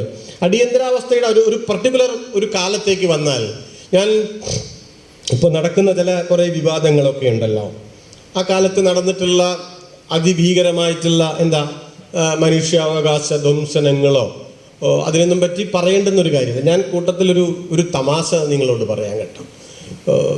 തമാശയാണോ അതെന്ന് എനിക്കറിയില്ല. ഇപ്പോൾ സഞ്ജയ് ഗാന്ധിയുടെ 4 ഇന്ദിരാഗാന്ധി 20 പരിപാടി മുന്നോട്ട് വയ്ക്കുകയുണ്ടായി. അപ്പോഴാണ് 20 പോരാ എന്ന് സഞ്ജയ് ഗാന്ധിക്ക് തോന്നിയത്. സഞ്ജയ് ഗാന്ധി ഒരു 5 പരിപാടി മുന്നോട്ട് വെച്ചു. ആ പരിപാടിയെല്ലാം കേട്ടാൽ നമുക്ക് ചിരി വരും. അപ്പം അതിൻ്റെ ഭാഗമായിട്ട് മൂപ്പരുടെ ഒരു പ്രധാനപ്പെട്ട ഒരു സംഗതി ജനസംഖ്യ കൂടുന്നു എന്നുള്ളതായിരുന്നു. നിങ്ങൾ മനസ്സിലാക്കിയിട്ടുണ്ടാവല്ലോ. അതിൻ്റെ വന്ധ്യംകരണവും കാര്യങ്ങളൊക്കെ വഴി കൂടെ പോണവരെയൊക്കെ പിടിച്ചിട്ട് വന്ധ്യംകരിച്ചു വിട്ടു. ചണ്ഡീഗഡിലെ ഒരു യൂണിവേഴ്സിറ്റിയിൽ രാവിലെ സെമിനാറിന് പോകുമായിരുന്ന 10-22 കോളേജ് അധ്യാപകരൊക്കെ ഒരു വണ്ടിയിൽ സെമിനാറിന് പോകുമായിരുന്നു. അപ്പോൾ ഈ പോലീസിനും ഡോക്ടർമാർക്കും താഴെ സർക്കാർ ഓഫീസർമാർക്കും ഒക്കെ കോട്ട കൊടുത്തിരിക്കുകയാണ്. ഇന്ന് ഇത്ര ആളെ പിടിച്ചിട്ട് വന്ധ്യംകരിച്ചു വാങ്ങണം. അപ്പോൾ ഇവന്മാർക്ക് തലേദിവസത്തെ കോട്ട പൂർത്തീകരിക്കപ്പെട്ടിട്ടുണ്ടായിരുന്നില്ല. അവരെന്ത് ചെയ്യുന്നറിയോ? ഈ വണ്ടി നടന്നിട്ട് സെമിനാറിൽ പങ്കെടുക്കാൻ പോവുമായിരുന്നു. ഈ വണ്ടി നടന്നിട്ട് 22 ആളുടെ ഈ ട്രാവലർ വണ്ടി നേരെ ആശുപത്രിക്ക് പറഞ്ഞു വിട്ടു. വൈകുന്നേരത്ത് സെമിനാറിന് പോയ ആളുകൾ വൈകുന്നേരത്തെ ഒരു ബക്കറ്റും കപ്പുമായിട്ട് തിരിച്ച് വീട്ടിലേക്ക് വന്നു. നമുക്ക് സങ്കല്പിക്കാൻ കഴിയില്ല കേട്ടോ. ഇത് ഹിറ്റ്ലറുടെ കാലത്ത് നടന്നിട്ടുണ്ടെന്ന് ചോദിച്ചാൽ അറിയില്ല. അമ്മട്ടിലുള്ള സാധനങ്ങളാണ് നടന്നിട്ടുള്ളത്. ഞാൻ പറയാൻ വന്നൊരു കാര്യം അത് മാത്രമല്ല, മാരുതി സുസുക്കി വണ്ടി ഉണ്ടല്ലോ, മാരുതി സുസുക്കി, അത് ഇന്ത്യ ഗവൺമെൻറ്റും കൊറിയയിലെ സുസുക്കി കമ്പനിയും തമ്മിൽ ചേർന്നുണ്ടാക്കിയിട്ടുള്ളൊരു ഒരു കൊളാബറേഷനാണ്. അത് 81 അടിയന്തരാവസ്ഥയൊക്കെ പിൻവലിച്ചു. സഞ്ജയ് ഗാന്ധിയുടെ മരണശേഷമാണ് അതിൻ്റെ തുടക്കമൊക്കെ ഉണ്ടായത്. പക്ഷെ സഞ്ജയ് ഗാന്ധി ആയിരുന്നു അതിൻ്റെ എന്താ പറയുക, അതിൻ്റെ ഒരു കാര്യക്കാരൻ. അപ്പോൾ അത് പലതരത്തിൽ വിവാദങ്ങളൊക്കെ, അതിൻ്റെ ഭൂമി എടുത്തത് 300 ചില്ലറ ഏക്കർ, അതിൽ അഴിമതി കാര്യങ്ങളും, അതൊക്കെ വേറൊരു കാര്യമാണ്. ഞാൻ അതിപ്പോൾ ഈ സമയത്ത് അത്ര പ്രധാനമല്ല. ഞാനൊരു വെറുതെ ഒരു തമാശയാണ് പറയുന്നത്. അതിൻ്റെ മാരുതി എന്താണെന്നറിയാമോ നിങ്ങൾക്ക്? ഞാൻ കുറേ കാലം, നമ്മളൊക്കെ കയറുന്ന മാരുതി വണ്ടിയുടെ കാര്യമായി പറയുന്നത്, ഞാൻ കുറേ കാലം വിചാരിച്ചിരുന്ന ആ മാരുതി നമ്മുടെ ഹനുമാൻ മാരുതിയാണെന്നാണ് വിചാരിച്ചിരുന്നത്. കാരണം അങ്ങനത്തെ പേരുകളൊക്കെയാണല്ലോ നമുക്ക് ധാരാളം. ഓട്ടോറിക്ഷയ്ക്ക് വരെ എന്താ വീരമാരുതിയാണല്ലോ. ഞാൻ സാന്ദർഭികമായിട്ട് പറയട്ടെ. ഭക്ത ഹനുമാൻ ഇന്നില്ല. നിങ്ങൾ ഏതെങ്കിലും ഒരു ഓട്ടോറിക്ഷയുടെ പിറകിൽ ഒരു ശാന്തനായിട്ടുള്ള ഹനുമാനെ കണ്ടിട്ടുണ്ടോ? പണ്ട് നമ്മുടെ സിനിമ ഭക്ത ഹനുമാനൊക്കെ സിനിമ ഉണ്ടായിരുന്നു. ആ ഭക്ത ഹനുമാൻ നിങ്ങൾക്ക് എവിടെയും കാണില്ല. ഇപ്പോൾ ഒക്കെ വീരമാരുതിയാണ്. ഭക്ത ഹനുമാനിൽ നിന്ന് വീരമാരുതിയിലേക്കുള്ള ദൂരമാണ് ഹിന്ദുയിസത്തിൽ നിന്ന് ഹിന്ദുത്വയിലേക്കുള്ള ദൂരം. സാന്ദർഭികമായിട്ട് പറയുകയാണ്. ഞാൻ വിചാരിച്ചിരുന്നത് ആ മാരുതിയാണ് ഈ മാരുതി എന്നാണ് വിചാരിച്ചിരുന്നത്. പക്ഷെ അല്ല. അപ്പോൾ ഈ മാരുതി ഏതാണ്? ഈ മാരുതി ഇദ്ദേഹം ഇങ്ങനെ ആകെ രാജകുമാരനായിട്ട് നടക്കുകയാണല്ലോ, പ്രായവും ചെറുതാണ്. അപ്പോൾ പുള്ളിക്ക് ഒരുപാട് പ്രണയങ്ങളൊക്കെ ഉണ്ടായിരുന്നു പോലും, സഞ്ജയ് ഗാന്ധിക്ക്. അപ്പം അതിലൊരു പ്രണയിനിയായിരുന്നു ഈ ഓൾഡ് മങ്ക് റമ്മില്ലേ, എന്താണ് തൃശ്ശൂർക്കാർക്ക് റമ്മു അറിയില്ലേ? റമ്മോ എന്നുള്ള മട്ടിലിരിക്കുന്നുണ്ട് ഓരോരുത്തർ. ഞങ്ങൾ ആ ടൈപ്പല്ല എന്നൊക്കെ ഉള്ള മട്ടില് അങ്ങനെ ഒരു റമ്മുണ്ട്. അങ്ങനെ പറയണല്ലേ? എന്നാ നിങ്ങളത് പറഞ്ഞു കൊടുക്കുക, എൻ്റെ അത്ര വിവരമില്ല. ആ റമ്മിൻ്റെ ഓൾഡ് മങ്കിൻ്റെ ഓണറുണ്ട്, BR മോഹൻ. അയാളുടെ മകളാണ് മാരുതി മോഹൻ. ഈ മാരുതി മോഹനായിട്ട് ഇദ്ദേഹം പലരുമായിട്ട് പ്രണയത്തിലായി. ഈ മാരുതി മോഹനുമായിട്ടും പ്രണയത്തിലായി. അത് കുറച്ച് കോൺട്രവേഴ്സിയൊക്കെ ഉണ്ടാക്കി. പിന്നീടാണ് പുള്ളി ഈ നമ്മുടെ മനേകാ ഗാന്ധി, അവരൊരു മോഡലായിരുന്നു ബോംബെ ഡൈങ്ങിലോ മറ്റോ. അപ്പോൾ അവരെ കാണുന്നതും കല്യാണം കഴിക്കുന്നതൊക്കെ പിന്നെയാണ്. പക്ഷേ ഈ പുള്ളിയുടെ ഉള്ളിലെ ഈ പ്രണയം പോയിരുന്നില്ല. അപ്പം പുള്ളി എന്ത് ചെയ്തെന്ന് വെച്ചാൽ, ഈ സുസുക്കിക്കാരായിട്ട് ഇന്ത്യ ഗവൺമെൻറ് ചർച്ച നടത്തിയിട്ട് കമ്പനിക്ക് പേരിടുമ്പോൾ മൂപ്പരുടെ മുൻ കാമുകിയുടെ പേര് ഇതിലങ്ങോട്ട് തിരികെ കയറ്റി. ഞാൻ പറഞ്ഞു വരുന്നത് എന്താണെന്നറിയോ? നിങ്ങൾ ഈ മാരുതി വണ്ടിയിലൊക്കെ ഇനി കയറുമ്പോൾ ഒരുമാതിരി പിന്നെ ഈ താജ്മഹലിലൊക്കെ കയറിയതുപോലെയുള്ള ഒരു മനോഭാവം, ഒരു പക്ഷേ ലോകത്തിലെ തന്നെ ഏറ്റവും വലിയ ഒരു പ്രണയ സ്മാരകങ്ങളിൽ ഒന്നാണ് മാരുതി ആൾട്ടോ എന്നൊക്കെ പറഞ്ഞ സാധനം. വളരെ തീപ്പെട്ടി കൂട് പോലെ കുഞ്ഞായിരിക്കും, പക്ഷെ അതിനകത്ത് കയറുമ്പോൾ ഈ മനോഭാവം പ്രത്യേകം ശ്രദ്ധിക്കണം എന്ന് ഞാൻ പറയാം. അത്രയും എനിക്ക് തോന്നുന്നു ഒരുപക്ഷെ താജ്മഹലിൽ കയറിയതിനേക്കാൾ ആൾക്കാർ കയറിയിട്ടുള്ളൊരു സാധനമായിരിക്കാം മാരുതി. അമ്മാരി വലിയൊരു പ്രണയ കുടീരത്തിനകത്താണ് നിങ്ങൾ ഇരിക്കുന്നത് എന്ന് ഒരു ഓർമ്മ ഉണ്ടാവണം എന്ന് ഞാൻ സാന്ദർഭികമായിട്ട് സൂചിപ്പിക്കുകയാണ്. പറഞ്ഞു നോക്കൂ, അധികാര ദുർവിനിയോഗത്തിൻ്റെ ഒരു ലെവല് നോക്കിയോ ഈ മട്ടിൽ. ഇതുകൊണ്ട് ഇപ്പം നമുക്ക് ദ്രോഹമൊന്നുമില്ല കേട്ടോ. അയാളുടെ ഭാര്യയുടെ കാമുകിയുടെ പേര് ഇപ്പോൾ മാരുതിക്ക് ഇട്ടേക്കൊണ്ട് ഇപ്പോൾ നമ്മളതിലിരിക്കുമ്പോൾ നമുക്ക് ഉറക്കം വരായൊന്നുമില്ല. അതൊരു പ്രശ്നമല്ല. ഞാനത് പറയുമ്പോൾ ഒന്ന് കൂട്ടത്തിൽ പറഞ്ഞു പോയി എന്നുള്ളേ ഉള്ളൂ. അപ്പോൾ പറഞ്ഞു വന്നത്, ഈ മട്ടിൽ ഇങ്ങനെ അഴിമതിയുടെ, സ്വജനപക്ഷപാതത്തിൻ്റെ, അധികാര ദുർവിനിയോഗത്തിൻ്റെ എണ്ണിയാൽ ഒടുങ്ങാത്ത കഥകളും ചേരി നിർമ്മാർജ്ജനമൊക്കെ നിങ്ങൾക്ക് കാണാൻ പറ്റും. ആ സമയത്താണ് JP-യുടെ നേതൃത്വത്തിലുള്ള ഈ സമ്പൂർണ്ണ വിപ്ലവം എന്ന് പറഞ്ഞ സാധനം അതിനു മുമ്പ് തുടങ്ങിയിട്ടുണ്ട്. അപ്പോൾ JP-യൊക്കെ പറ്റി പറയുമ്പോൾ നമ്മൾ മനസ്സിലാക്കി പോകേണ്ടുന്നൊരു കാര്യം, അദ്ദേഹം വളരെ ആദർശധീരനായിട്ടുള്ള, തലപ്പൊക്കമുള്ള, ഗംഭീരനായിട്ടുള്ള ഒരു നേതാവായിരുന്നു എന്നുള്ള കാര്യത്തിൽ യാതൊരു സംശയമില്ല. ഒരുപാട് കാര്യങ്ങളിൽ അദ്ദേഹം ഒരു ഇന്ത്യൻ സാമൂഹ്യ മനസ്സിനെ പ്രതിനിധീകരിച്ചിരുന്നൊരു മനുഷ്യനാണ്. പക്ഷേ JP-യുടെ ഒരു പ്രശ്നം എന്താണെന്ന് വെച്ചാൽ, മൂപ്പര് പറയുന്ന ഒരു കാര്യത്തിനെ പറ്റി മൂപ്പർക്ക് അത്ര ഒരു തീർച്ചയൊന്നും ഉണ്ടായിരുന്നില്ല. കുറേ കാലം മൂപ്പര് രാഷ്ട്രീയ പാർട്ടികളില്ലാത്ത ജനാധിപത്യം എന്നൊരു സാധനം പറഞ്ഞു. അതെന്താണ് എന്ന് JP-ക്ക് തന്നെ വിശദീകരിക്കാൻ കഴിഞ്ഞിരുന്നില്ല. എന്താണ് അങ്ങനെ ഒരു കാര്യം? നമ്മൾ കാണേണ്ടത്, നിങ്ങൾ സെമിനാറിൽ ഒരു കാര്യം പറയുന്നതും ഗ്രൗണ്ടിൽ ആ കാര്യം പ്രവർത്തിക്കുന്നതും രണ്ട് കാര്യങ്ങളാണ്. പറയുമ്പോൾ നമുക്ക് എന്ത് വേണമെച്ചാൽ പറയാം, പക്ഷെ പ്രവർത്തിക്കുമ്പോൾ അത് അങ്ങനെ ആയിക്കൊള്ളുന്നില്ല. ആ മട്ടിലുള്ളൊരു കാര്യമായിരുന്നു സമ്പൂർണ്ണ വിപ്ലവം എന്ന് പറയുന്നത്. അതിൽ ഇങ്ങനെ പറഞ്ഞു പോകുമ്പോൾ അഴിമതിയില്ലാത്ത എന്നൊക്കെ പറയാമെന്നല്ലാതെ എന്താണ് താൻ ഉദ്ദേശിക്കുന്നത് എന്നും എന്താണ് ഒരു ബദൽ എന്നും അതിൻ്റെ പ്രോഗ്രാം എന്താണ് എന്നും അതിൻ്റെ ഒരു പരിപാടി എന്താണ് എന്നും ആ പരിപാടി എങ്ങനെയാണ് ഇംപ്ലിമെൻ്റ് ചെയ്യുക എന്നതിനെ സംബന്ധിച്ചും യാതൊരു ധാരണയും ഇല്ലാതിരുന്നൊരു നേതാവായിരുന്നു ജയപ്രകാശ് നാരായണൻ എന്നുള്ളത് അടിയന്തരാവസ്ഥയുടെ 50ാമത്തെ വർഷമെങ്കിലും നമ്മൾ പറഞ്ഞു പോകേണ്ടതാണ്. സ്വാഭാവികമായും അത്തരം ഒരു മൂവ്മെൻറ്റിൽ ഈ ജനസംഘം ഉൾപ്പെടെയുള്ള സംഘപരിവാറിൻ്റെ ശക്തികളൊക്കെ നുഴഞ്ഞു കയറി എന്നുള്ളതൊരു വസ്തുതയാണ്. പ്രത്യേകിച്ച് ഉത്തരേന്ത്യയിലൊക്കെ ഇതിനെ കൊണ്ടു നടന്നത് ജനസംഘവും അതിൻ്റെ ബന്ധപ്പെട്ട ABVP പോലെയുള്ള പ്രസ്ഥാനങ്ങളും സംഘപരിവാർ സംഘടനയിലെ കുടുംബത്തിലെ മറ്റ് അംഗങ്ങളുമൊക്കെ ആയിരുന്നു എന്നതൊരു വാസ്തവമാണ്. അപ്പോൾ ഇങ്ങനെ പോര് മുറുകിക്കൊണ്ടിരിക്കുന്ന സമയത്ത് ഗവൺമെൻറ്റും ഈ JP മൂവ്മെൻറ്റും ഒക്കെ തമ്മിൽ പോര് മുറുകുക ഒക്കെ അതിനെതിരായിട്ടുള്ള ചെറുത്തുനിൽപ്പുകൾ സംഘടിപ്പിക്കപ്പെട്ടുകൊണ്ടിരിക്കുക. അതിൻ്റെ ഇടയിൽ നമ്മുടെ നാട്ടിൽ പ്രചരിപ്പിക്കപ്പെട്ട അല്ലെങ്കിൽ ഒരുപാട് ആൾക്കാർ വിശ്വസിച്ച് പോയിട്ടുള്ളൊരു കാര്യം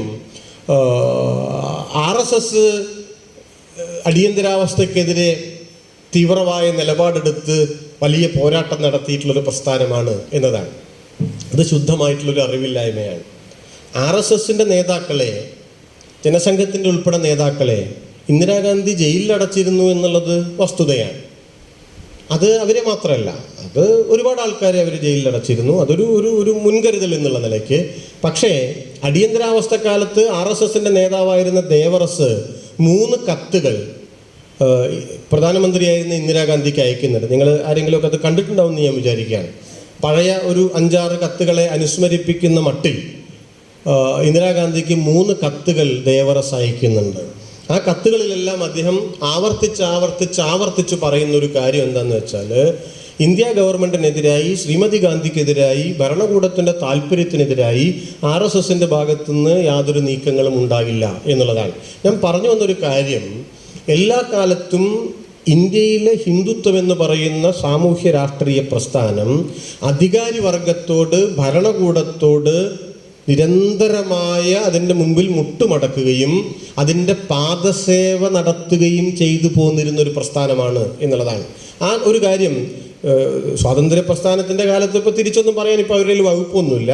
പക്ഷേ ഞാൻ നേരത്തെ സൂചിപ്പിച്ചതുപോലെയുള്ള ഒരു 40-50 കൊല്ലം മുമ്പത്തെ ചരിത്രത്തിൻ്റെ വളരെ മൈന്യൂട്ടായിട്ടുള്ള വസ്തുതകളെ വേണ്ടതുപോലെ മനസ്സിലാക്കിയിട്ടില്ലാത്തൊരു ജനതയുടെ മുമ്പിൽ ഞങ്ങളുടെ 2 ആൾക്കാർ ജയിലിൽ കിടന്നു എന്നൊക്കെ പറഞ്ഞ ഒരു പുകമറയുടെ പുറത്ത് തങ്ങളുടെ ഇല്ലാത്ത പോരാട്ടത്തെ, ഇല്ലാത്ത പ്രതിരോധത്തെ സ്ഥാപിച്ചെടുക്കാൻ സംഘപരിവാർ നടത്തിക്കൊണ്ടിരിക്കുന്ന പരിശ്രമത്തെ ചെറുക്കുക എന്നുള്ളതും 50ാം വാർഷികത്തിൻ്റെ അനുസ്മരണത്തിൻ്റെ രാഷ്ട്രീയമായിട്ടുള്ള ഒരു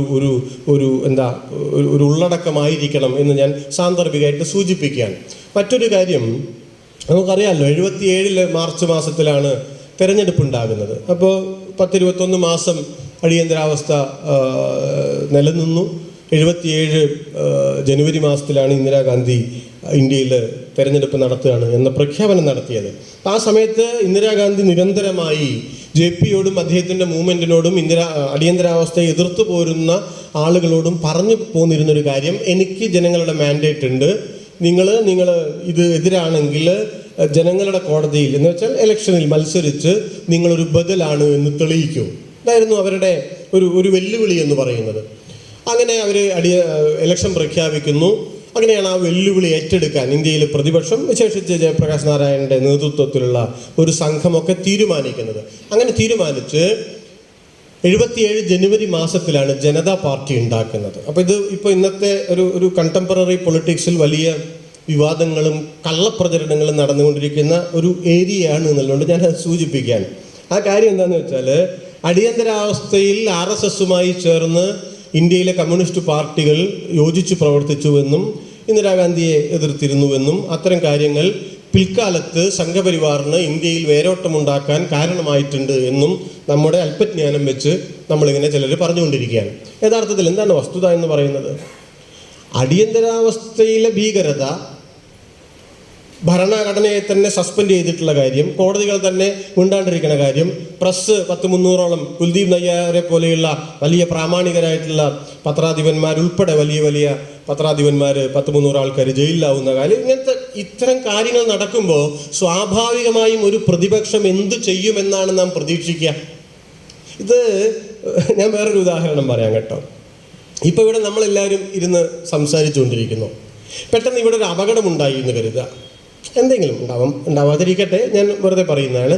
ഒരു അപകടമുണ്ടായാൽ ഞാൻ എന്ത് ചെയ്യുമെന്നാണ് നിങ്ങൾ പ്രതീക്ഷിക്കുന്നത്? എനിക്ക് എന്താണ് ചെയ്യാന്ന് അപ്പോൾ പറയാൻ പറ്റില്ല. അപ്പം രക്ഷപ്പെടാനുള്ള മാർഗ്ഗമാണ് ഞാൻ ചെയ്യുക. ഞാൻ ചിലപ്പോൾ ഇറങ്ങി ഓടുമായിരിക്കും. ഒരു പ്രസംഗം ഉണ്ടാവില്ല കേട്ടോ. ഇവിടെ എന്തെങ്കിലും ഒരു ഇത് ഇടിഞ്ഞുകൊണ്ടിരുന്ന ഞാൻ ഈ വാതിൽ നോക്കി ഞാനായിരിക്കും മുമ്പിൽ പുറത്ത് ചാടുക. എന്താ കാര്യം? അപ്പോൾ അപകടം പിടിച്ച ഈ കെട്ടിടത്തിൽ നിന്ന് രക്ഷപ്പെട്ട് പുറത്തു പോകലാണ് എൻ്റെ ലക്ഷ്യം. വേറെന്താ ലക്ഷ്യം? ജീവിതത്തിൻ്റെ ലക്ഷ്യം അതല്ലേ? ഒരു 10-20 കൊല്ലം കഴിഞ്ഞിട്ട് എൻ്റെ മകള് അല്ലെങ്കിൽ അവളുടെ മക്കള്, എൻ്റെ പേരക്കുട്ടി ഈ ഒരു സന്ദർഭത്തിൽ ഞാൻ എന്ത് ചെയ്തു എന്ന് എന്നെ വിലയിരുത്തി മാർക്കിടുമെന്ന് തീരുമാനിച്ച് ആലോചിച്ച് ഞാൻ ഈ സന്ദർഭത്തിൽ പെരുമാറുമോ? എന്ത് വിഡ്ഢിത്തമാണ്! നിങ്ങൾ പെരുമാറുമോ? അതോ നിങ്ങൾ ഇവിടുന്ന് എന്താണ് ഏറ്റവും എളുപ്പത്തിൽ ചെയ്യാൻ പറ്റുന്നത് എന്ന് ആലോചിക്കുമോ? എന്താണ് ആലോചിക്കുക? ജീവിതത്തിൽ എന്താണ് ആലോചിക്കുക? ജീവിതത്തിൽ ഇത്തരമൊരു സന്ദർഭത്തിൽ മനുഷ്യൻ എന്താണോ ആലോചിക്കുന്നത് ആ ആലോചനയാണ് രാഷ്ട്രീയത്തിൽ സംഭവിക്കുക. അതാണ് ഞാൻ പറഞ്ഞത്. രാഷ്ട്രീയം എന്ന് പറയുന്നത് ഒരു സെമിനാർ വിഷയമല്ല. അതൊരു ബുദ്ധിജീവികളുടെ പാണ്ഡിത്യ പ്രകടനത്തിൻ്റെ ഒരു കാര്യമല്ല. അത് നിങ്ങളുടെ മെറിറ്റിന് മാർക്കിടുന്ന ഒരു കാര്യമല്ല. ഇവൻ നിങ്ങളുടെ സത്യസന്ധതയ്ക്ക് മാർക്കിടുന്ന ഒരു കാര്യമല്ല. അത് മനുഷ്യരുടെ അതിജീവനത്തിൻ്റെ കാര്യമാണ്. അതുകൊണ്ട് നാളെ നിങ്ങൾ എങ്ങനെ എന്നെ വിലയിരുത്തുമെന്ന് നോക്കി ഒരു കാലത്തും ലോകത്തിലൊരിടത്തും രാഷ്ട്രീയത്തിൽ മനുഷ്യൻ തീരുമാനങ്ങൾ എടുത്തിട്ടില്ല, ജീവിതത്തിൽ എടുത്തിട്ടില്ല. അതുകൊണ്ടാണ് രാഷ്ട്രീയത്തിലും എടുക്കാത്തത്. രാഷ്ട്രീയം ജീവിതത്തിൻ്റെ അനുഭവങ്ങളിൽ നിന്ന് വേറിട്ട നന്മയുടെ അല്ലെങ്കിൽ ഇങ്ങനെ ആദർശാത്മകമായ ഒരു വെള്ളം കിടക്കാത്ത അറയൊന്നുമല്ല, ജീവിതത്തിൻ്റെ പ്രതിഫലനമാണ്. അതുകൊണ്ട് 75-76 എന്ന് പറയുന്ന കാലം ഈ പറഞ്ഞ കാലമാണ്. സ്വാഭാവികമായും ഇന്ത്യയിൽ ഭരണത്തെ അനുകൂലിക്കാത്ത സകല മനുഷ്യന്റെയും മുമ്പിലുള്ള അപ്പോഴത്തെ കാര്യം എന്താ? എങ്ങനെ ഇതിനെങ്ങനെ മറികടക്കാൻ? ഈ പരിമിതമായ ജനാധിപത്യം, ഈ ജനാധിപത്യം തന്നെ പരിമിതമാണ്. ആ പരിമിതമായ ബൂർഷ്വാ ഡെമോക്രസി തന്നെ ഈ ഭരണകൂടത്തിൻ്റെ വലിയ ചക്രങ്ങളാൽ ഇങ്ങനെ ചവിട്ടി അരയ്ക്കപ്പെട്ട ഒരു കാലത്ത് ആ ചക്രത്തിന്റെ ഇടയിൽ നിന്ന് മനുഷ്യനെ എങ്ങനെ രക്ഷപ്പെടുത്താമെന്ന് ആലോചിക്കാനല്ലാതെ എന്തിനാണ് പിന്നെ അന്നൊരു പ്രതിപക്ഷം? എന്തിനാണ്? ഒരു കാര്യമില്ല. അവരത് ആലോചിച്ചിട്ടുണ്ടാവും. അതല്ലാണ്ട് ആ സമയത്ത് 50 കൊല്ലം കഴിഞ്ഞാൽ തൃശ്ശൂർ സാഹിത്യ അക്കാദമിയിൽ ഒരു സെമിനാർ വരുമായിരിക്കും. ആ സെമിനാറിൽ ഞങ്ങളുടെ ഇന്നത്തെ സമീപനം വിമർശനാത്മകമായി ചർച്ച ചെയ്യപ്പെടുമായിരിക്കും എന്നൊക്കെ കരുതിയിട്ട് തീരുമാനമെടുക്കണം എന്ന് പറയണവരെ പറ്റി എന്ത് പറയാൻ? ഒന്നും പറയാനില്ല. അതുകൊണ്ട് പ്രതിപക്ഷം അടിയന്തരാവസ്ഥക്കെതിരെ നിന്ന് ഉറപ്പല്ലേ? ഇന്നും അങ്ങനെ തന്നെയാണ്, നാളെയും അങ്ങനെ തന്നെയായിരിക്കും. മറ്റന്നാൾ എന്ത് സംഭവിക്കുന്നു എന്ന് അത് വേറൊരു കാര്യമാണ്. ചരിത്രത്തിൽ അങ്ങനെയൊക്കെ ഉണ്ട്. നമ്മുടെ പ്രവൃത്തി ഒരു പക്ഷേ നമ്മൾ ആഗ്രഹിക്കാത്തൊരു സ്ഥലത്തേക്ക് നമ്മളെ കൊണ്ടുപോകുമെന്നുള്ളത് ചരിത്രത്തിൻ്റെ ഒരു സാധ്യതയാണ്. ആ സാധ്യത ഉണ്ട് എന്ന് വെച്ച് നിങ്ങൾക്ക് ഇന്നത്തെ പ്രശ്നത്തെ, ഇന്നത്തെ സാഹചര്യത്തെ ആ സാഹചര്യങ്ങളിൽ നിന്നുകൊണ്ട് ടാക്കിൾ ചെയ്യുക എന്നല്ലാതെ വേറെ മാർഗങ്ങളില്ല. സ്വാഭാവികമായും ഇന്ത്യയിലെ പ്രതിപക്ഷം വ്യത്യസ്തമായ രീതിയിൽ ഈ ജനാധിപത്യ ധ്വംസനത്തിനെതിരെ പ്രതിഷേധിച്ചു, ജനങ്ങളെ സംഘടിപ്പിച്ചു. ജനതാ പാർട്ടി ഉണ്ടായിട്ടില്ല, ആദ്യം JPയുടെ മൂവ്മെൻ്റ് ആണ്. അവരുടെ നിലയ്ക്ക് ചിലത് ചെയ്തു. നേരത്തെ ഞാൻ പറഞ്ഞ പോലെ RSS ചില കാര്യങ്ങൾ ചെയ്തു, മുഴുവനൊന്നും ചെയ്തിട്ടില്ല, ജയിലിലൊക്കെ ഇട്ടു, പിന്നെ അവരൊന്നും ചെയ്തിട്ടില്ല. കമ്മ്യൂണിസ്റ്റ് പാർട്ടി അതിൻ്റെ സ്വാധീനം, അതിന് ഇന്ത്യയിലാകെ അന്നും എല്ലായിടത്തും സ്വാധീനമുള്ളൊരു പ്രസ്ഥാനമല്ലല്ലോ, അതിന് സ്വാധീനമുള്ളിടത്ത് അതിൻ്റെ രീതിയിൽ കാര്യങ്ങൾ ചെയ്തു. ഓരോരുത്തരും, ഞാൻ എണ്ണിപ്പെറുക്കി ഓരോന്നും പറയുന്നില്ല.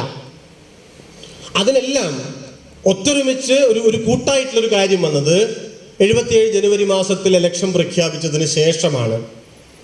ഇലക്ഷൻ വേറൊരു കാര്യമാണ്. ഇലക്ഷൻ പ്രക്ഷോഭമല്ല, പ്രക്ഷോഭം തന്നെ, പക്ഷെ അത് വേറൊരു തരം കാര്യമാണ്. അതിൽ നമ്പർ വളരെ പ്രധാനമാണ്. അങ്ങനെയാണ് ജനതാ പാർട്ടി വരുന്നത്. ജനുവരി മാസത്തിലാണ് ജനതാ പാർട്ടി ഉണ്ടാക്കുന്നത്. 4 പാർട്ടികൾ ചേർന്നാണ് ജനതാ പാർട്ടി. നിങ്ങൾക്ക് അറിയുമെന്ന് ഞാൻ വിചാരിക്കണം. അത് ഏതൊക്കെയാണ്? ഒന്ന് രാഷ്ട്രീയ ലോക്ദളാണ്, 2 സ്വതന്ത്ര പാർട്ടിയാണ്, ഭാരതീയ സോഷ്യലിസ്റ്റ് പാർട്ടിയാണ്, പിന്നെ കോൺഗ്രസിൻ്റെ തന്നെ എന്ത് കോൺഗ്രസ്സാണ്? സംഘടനാ കോൺഗ്രസ്. ഈ 4 പാർട്ടികൾ ചേർന്നാണ് ജനതാ പാർട്ടി ഉണ്ടാകുന്നത്. അപ്പോൾ ജനസംഘം എന്ന് പറഞ്ഞിട്ട് 1951 ശ്യാമപ്രസാദ് മുഖർജി ഉണ്ടാക്കിയിട്ടുള്ളൊരു പാർട്ടിയുണ്ട്. ഈ സംഘപരിവാറിൻ്റെ ഒരു രാഷ്ട്രീയ പാർട്ടിയാണ്. അതിൻ്റെ രാഷ്ട്രീയ മുഖമായി നിൽക്കുന്നതാണ്. അതിൻ്റെ നേതാക്കളാണ് വാജ്പേയിയും അദ്വാനിയും. ഒരുപാട് ആളുണ്ട്, വളരെ പ്രമുഖരായിട്ടുള്ള 2 ആളുകൾ. അവർ ഈ കൂടിയാലോചന നടന്ന ദിവസം JP-നെ സന്ദർശിക്കുന്നുണ്ട് അദ്ദേഹത്തിൻ്റെ വീട്ടിൽ. ഞാൻ ആ ഡേറ്റ് കൃത്യമായി ഓർക്കുന്നില്ല. ജനുവരി 20, 21 ആ ദിവസങ്ങളിൽ എങ്ങാണ്ടാണ് 1977. അപ്പോൾ JP പറയുന്നുണ്ട്,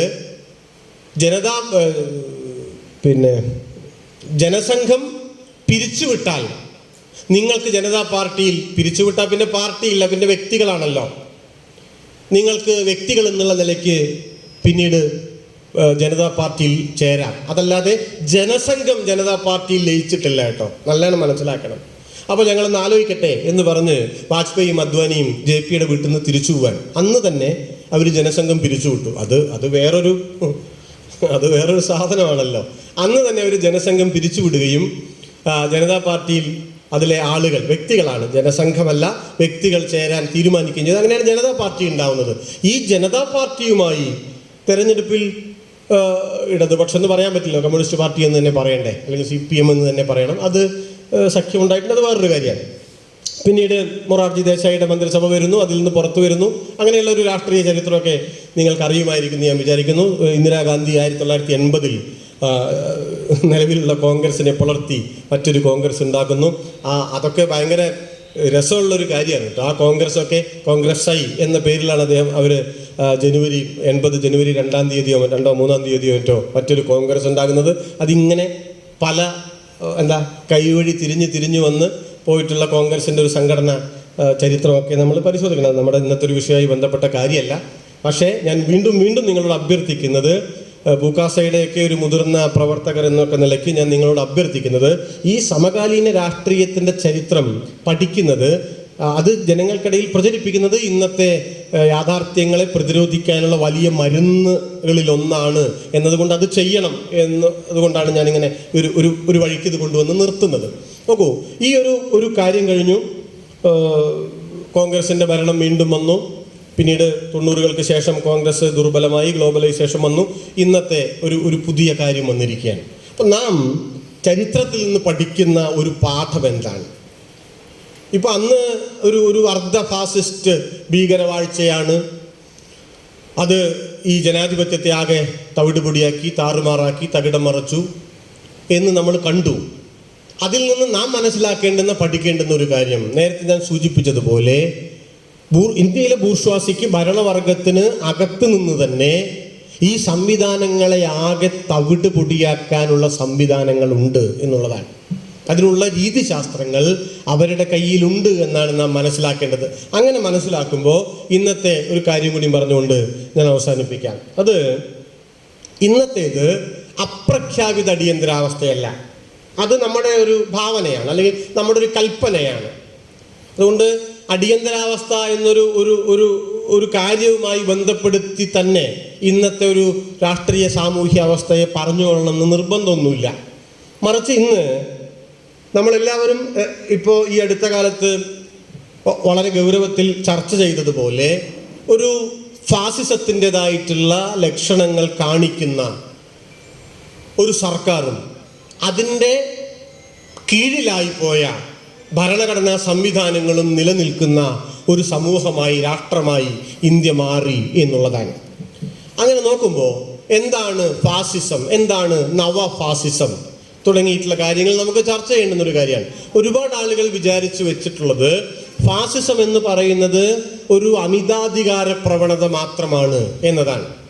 ഇപ്പോൾ നമ്മുടെ മുമ്പിലേക്ക് പുതിയൊരു വാക്ക് വരാം, നിയോ ഫാസിസം, അല്ലെങ്കിൽ പുതിയ ഫാസിസം, നവഫാസിസം എന്നൊക്കെ പറയുമ്പോൾ ആൾക്കാർ കരുതുന്നത് നവഫാസിസം എന്ന് പറയുന്നത് ഒരു ഡൈല്യൂട്ടഡ് ഫാസിസമാണ് എന്നാണ്. അങ്ങനെയല്ല. ഫാസിസം തന്നെ എന്താണ്? ഫാസിസം എന്ന് പറയുന്നത് ദേശീയതയും കോർപ്പറേറ്റ് താല്പര്യങ്ങളും സമ്മേളിക്കുമ്പോൾ ഉണ്ടാവുന്ന രാഷ്ട്രീയ സാമൂഹ്യ വ്യവസ്ഥയാണ്. അല്ലാണ്ട് അത് ചൂടാവണ പരിപാടിയല്ല. അത് ആളെ കൊല്ലണ പരിപാടിയല്ല. ആളുകൾ അങ്ങനെ വിചാരിച്ചിട്ടുള്ളത്. അത് ആളെ കൊല്ലില്ല എന്നുള്ളത് രണ്ടാമത്തെ ഒരു കാര്യമാണ്. പക്ഷെ ഫാസിസം ബേസിക്കലി ദേശീയതയും കോർപ്പറേറ്റ് താല്പര്യങ്ങളും സമ്മേളിക്കുന്നൊരവസ്ഥയാണ്. അങ്ങനെ നോക്കിയാലോ, ഇന്ത്യയിൽ ഫാസിസത്തിൻ്റെ ലക്ഷണമുള്ള, ഫാസിസമായി രൂപപ്പെടാൻ സാധിക്കുന്ന ഒരേ ഒരു പ്രത്യയശാസ്ത്രം ഹിന്ദുത്വം മാത്രമാണ്. അതുകൊണ്ട് ഒരു സമീകരണം നല്ലതല്ല. നിങ്ങൾ മറ്റേതെങ്കിലും ഒരു വർഗീയതയെയും ഹിന്ദുത്വയെയും കേവലം വർഗീയത എന്നോ അല്ലെങ്കിൽ ഭീഷണി എന്നോ അല്ലെങ്കിൽ ബലപ്രയോഗമെന്നോ മട്ടിൽ സമീകരിക്കുന്നത് നല്ലതായിരിക്കില്ല. അതിനർത്ഥം ഇസ്ലാമിക തീവ്രവാദമോ അല്ലെങ്കിൽ ഇസ്ലാമിക ഫണ്ടമെന്റലിസമോ അല്ലെങ്കിൽ ഈവൻ ക്രിസ്ത്യൻ ഫണ്ടമെന്റലിസമോ കുറച്ച് ഒരു വീര്യം കുറഞ്ഞതാണ് എന്നല്ല. അതിനെ ഒരു സെക്കൻഡറി ആയിട്ട് നിങ്ങൾ എതിർത്താൽ മതി എന്നല്ല. തീർച്ചയായും എല്ലാ വിധത്തിലുള്ള മതമൗലികവാദവും എല്ലാ വിധത്തിലുള്ള വർഗീയവാദവും ആധുനികതാ വിരുദ്ധമാണ്. അത് ജനാധിപത്യ വിരുദ്ധമാണ്. ജനാധിപത്യത്തിനെതിരാണ്, സെക്യുലറിസത്തിനെതിരാണ്, ഫെഡറലിസത്തിനെതിരാണ്, ആധുനികമായ നമ്മുടെ എല്ലാ ബോധ്യങ്ങൾക്കും എതിരാണ്. അത് തുല്യതയ്ക്കെതിരാണ്, അത് നീതിക്കെതിരാണ്. അതുകൊണ്ട് ഒരു ജനാധിപത്യവാദിക്ക്, ഒരു മതനിരപേക്ഷവാദിക്ക് എല്ലാ തരത്തിലുമുള്ള വർഗീയതയെയും എതിരിട്ടാലല്ലാണ്ട് നിൽക്കാൻ പറ്റില്ല. അതൊരു കാര്യം. പക്ഷെ ഞാൻ വീണ്ടും പറയുന്നു, പൊളിറ്റിക്സ് എന്ന് പറയുന്നത് ഒരു സെമിനാർ വിഷയമല്ല. നിങ്ങൾക്കൊരു സെമിനാറിലെ ചോദ്യത്തിന് ഇങ്ങനെ പറയാം. പക്ഷെ പൊളിറ്റിക്സ് നിങ്ങളുടെ ജീവിതത്തിലെ നിത്യതയിലെ ഈ എവരിഡേനെസ് എന്ന് പറയും, ദൈനംദിനത്വം, ദൈനംദിനമായി ഓരോ സെക്കൻഡിലും സംഭവിച്ചു കൊണ്ടിരിക്കുന്ന കാര്യങ്ങളുടെ ഒരു ടോട്ടാലിറ്റിയാണ് പൊളിറ്റിക്സ്. അതുകൊണ്ട് അതിങ്ങനെ ഒരു ചോദ്യോത്തരത്തിൽ ഒതുങ്ങി നിൽക്കില്ല. അവിടെ സാധ്യതയാണ് പ്രശ്നം. സാധ്യത വെച്ച് നോക്കിയാൽ ഇപ്പോൾ ഇന്ത്യയിലെ ഇസ്ലാമിസ്റ്റുകൾക്ക് ഇന്ത്യയെ ഒരു ഇസ്ലാമിക രാഷ്ട്രമാക്കണമെന്ന് മോഹമുണ്ട്. എന്താ അംശം? ആ മോഹം ഞാൻ ഈ പറഞ്ഞതിനൊക്കെ എതിരാണ്. പക്ഷെ ആ മോഹം അടുത്ത കാലത്ത് നടക്കാൻ സാധ്യതയില്ല. അതേ സമയത്ത് നിങ്ങൾ ഇപ്പോൾ ഒരു ഹിന്ദുത്വയുടെ ഒരു മോഹം നോക്കൂ.